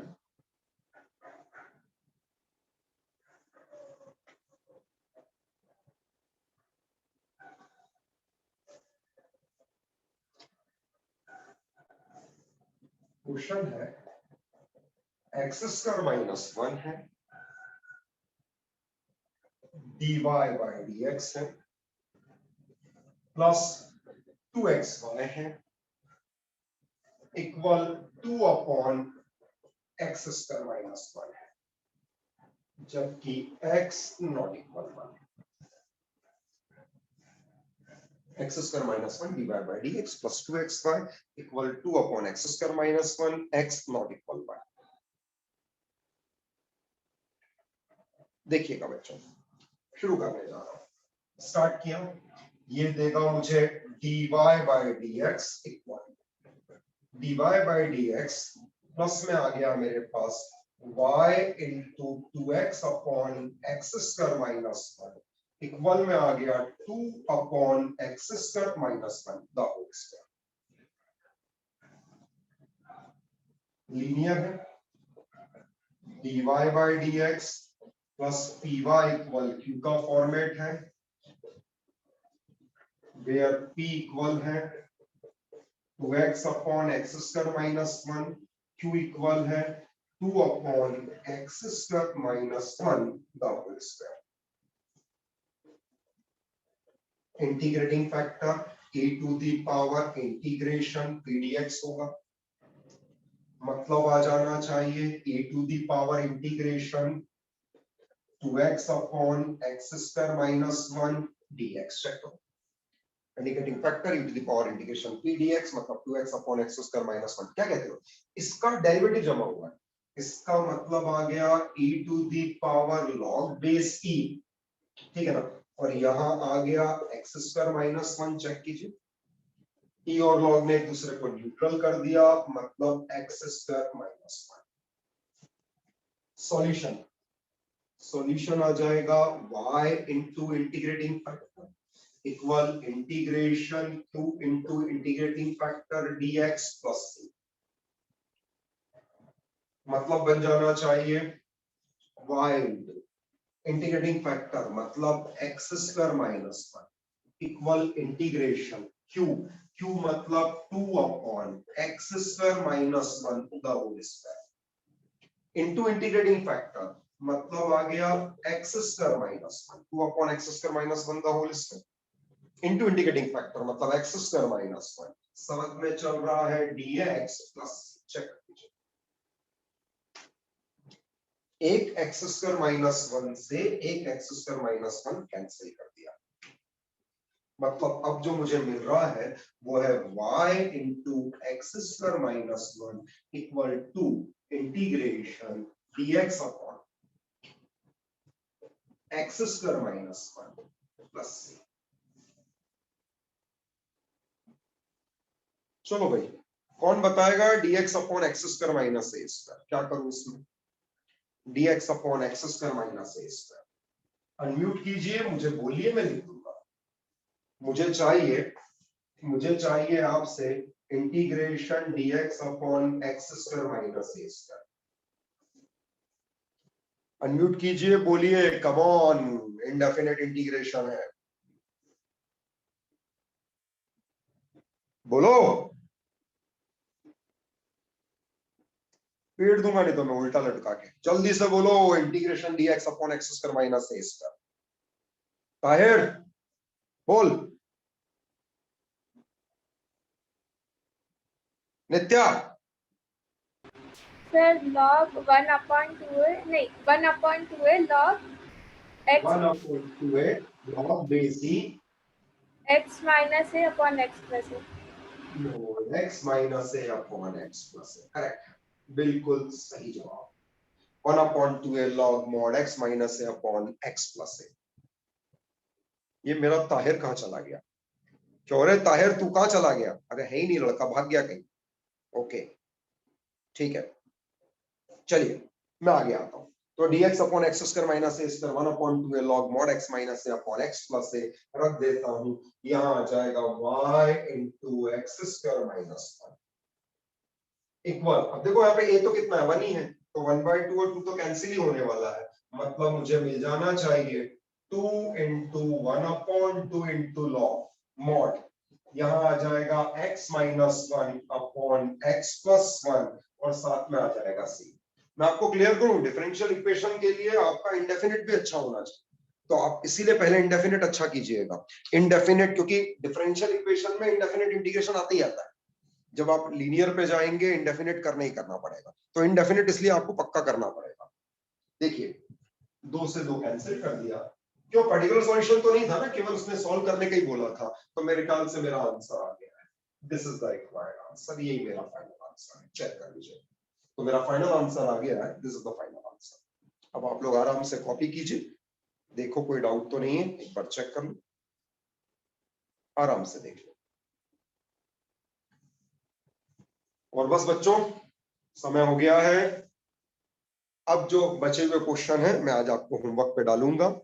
पैटर्न मैंने सारे करा दिए, ठीक है। अब आपको केवल उसकी प्रैक्टिस के लिए जो है, जो मुझे लगता है वो जो हैंड पिक क्वेश्चन है, जो मुझे लगता है कि यार इस बार आ सकते हैं, आपको होमवर्क पे डालूंगा। 4 या 5 क्वेश्चन होंगे आज के होमवर्क पे, उनको भी आप ध्यान से कर लेना। एक्चुअली लीनियर के 3-4 क्वेश्चन है, होमोजीनियस का एक या दो क्वेश्चन होमोजीनियस के जो मैं दूंगा, और 2 या 3 क्वेश्चन के आसपास लीनियर के हैं, उनको बनाकर देखिएगा। सारे होमवर्क आपको सॉल्व करते जाना है। जो मेरा कल का लेक्चर है ध्यान रखिएगा, कल मैं 3D पढ़ाऊंगा, प्योर 3D पढ़ाऊंगा कल। तो कल का काम 3D का रहेगा। कल मैं आपको 3D डिस्कस करूंगा आपके साथ, थोड़ा सा वेक्टर का भी फ्यूजन रहेगा। उसके बाद ये मेरा 5वां लेक्चर होगा। 6 में वेक्टर पढ़ाऊंगा, 7th में प्रोबेबिलिटी पढ़ाऊंगा, और 7th लेक्चर के बाद अपना काम खत्म हो जाएगा। जितने भी होमवर्क मैं आपको दे रहा हूं सब करके बैठिएगा। वो आप मुझसे 7वें दिन जो है, अगर समय मिलेगा तो 7th डे के दिन भी पूछ सकते हो, अदरवाइज जो अपने डाउट क्लियरिंग सेशन चल रहा है उसमें भी कभी भी आके पूछ सकते हो, ठीक है। लेकिन होमवर्क बना लोगे तो ज्यादा अच्छा है, अभी के अभी बनाते चले जाओगे तो ज्यादा अच्छा है, ठीक है, वो ज्यादा उचित रहेगा। नोट कर लीजिए। दैट्स ऑल फॉर टुडे, आज यहीं तक बच्चों। थैंक यू सो मच, आप मुझे रात को अपना समय दे रहे हैं, thank you so much. Have a nice night, good night, bye bye. लेकिन आपकी मेहनत काम आएगी, मैं आज बता रहा हूं, आप जो रात को मेहनत कर रहे हैं ये मेहनत आपको जरूर रंग लाएगी, जरूर फल देगी। Thank you, bye.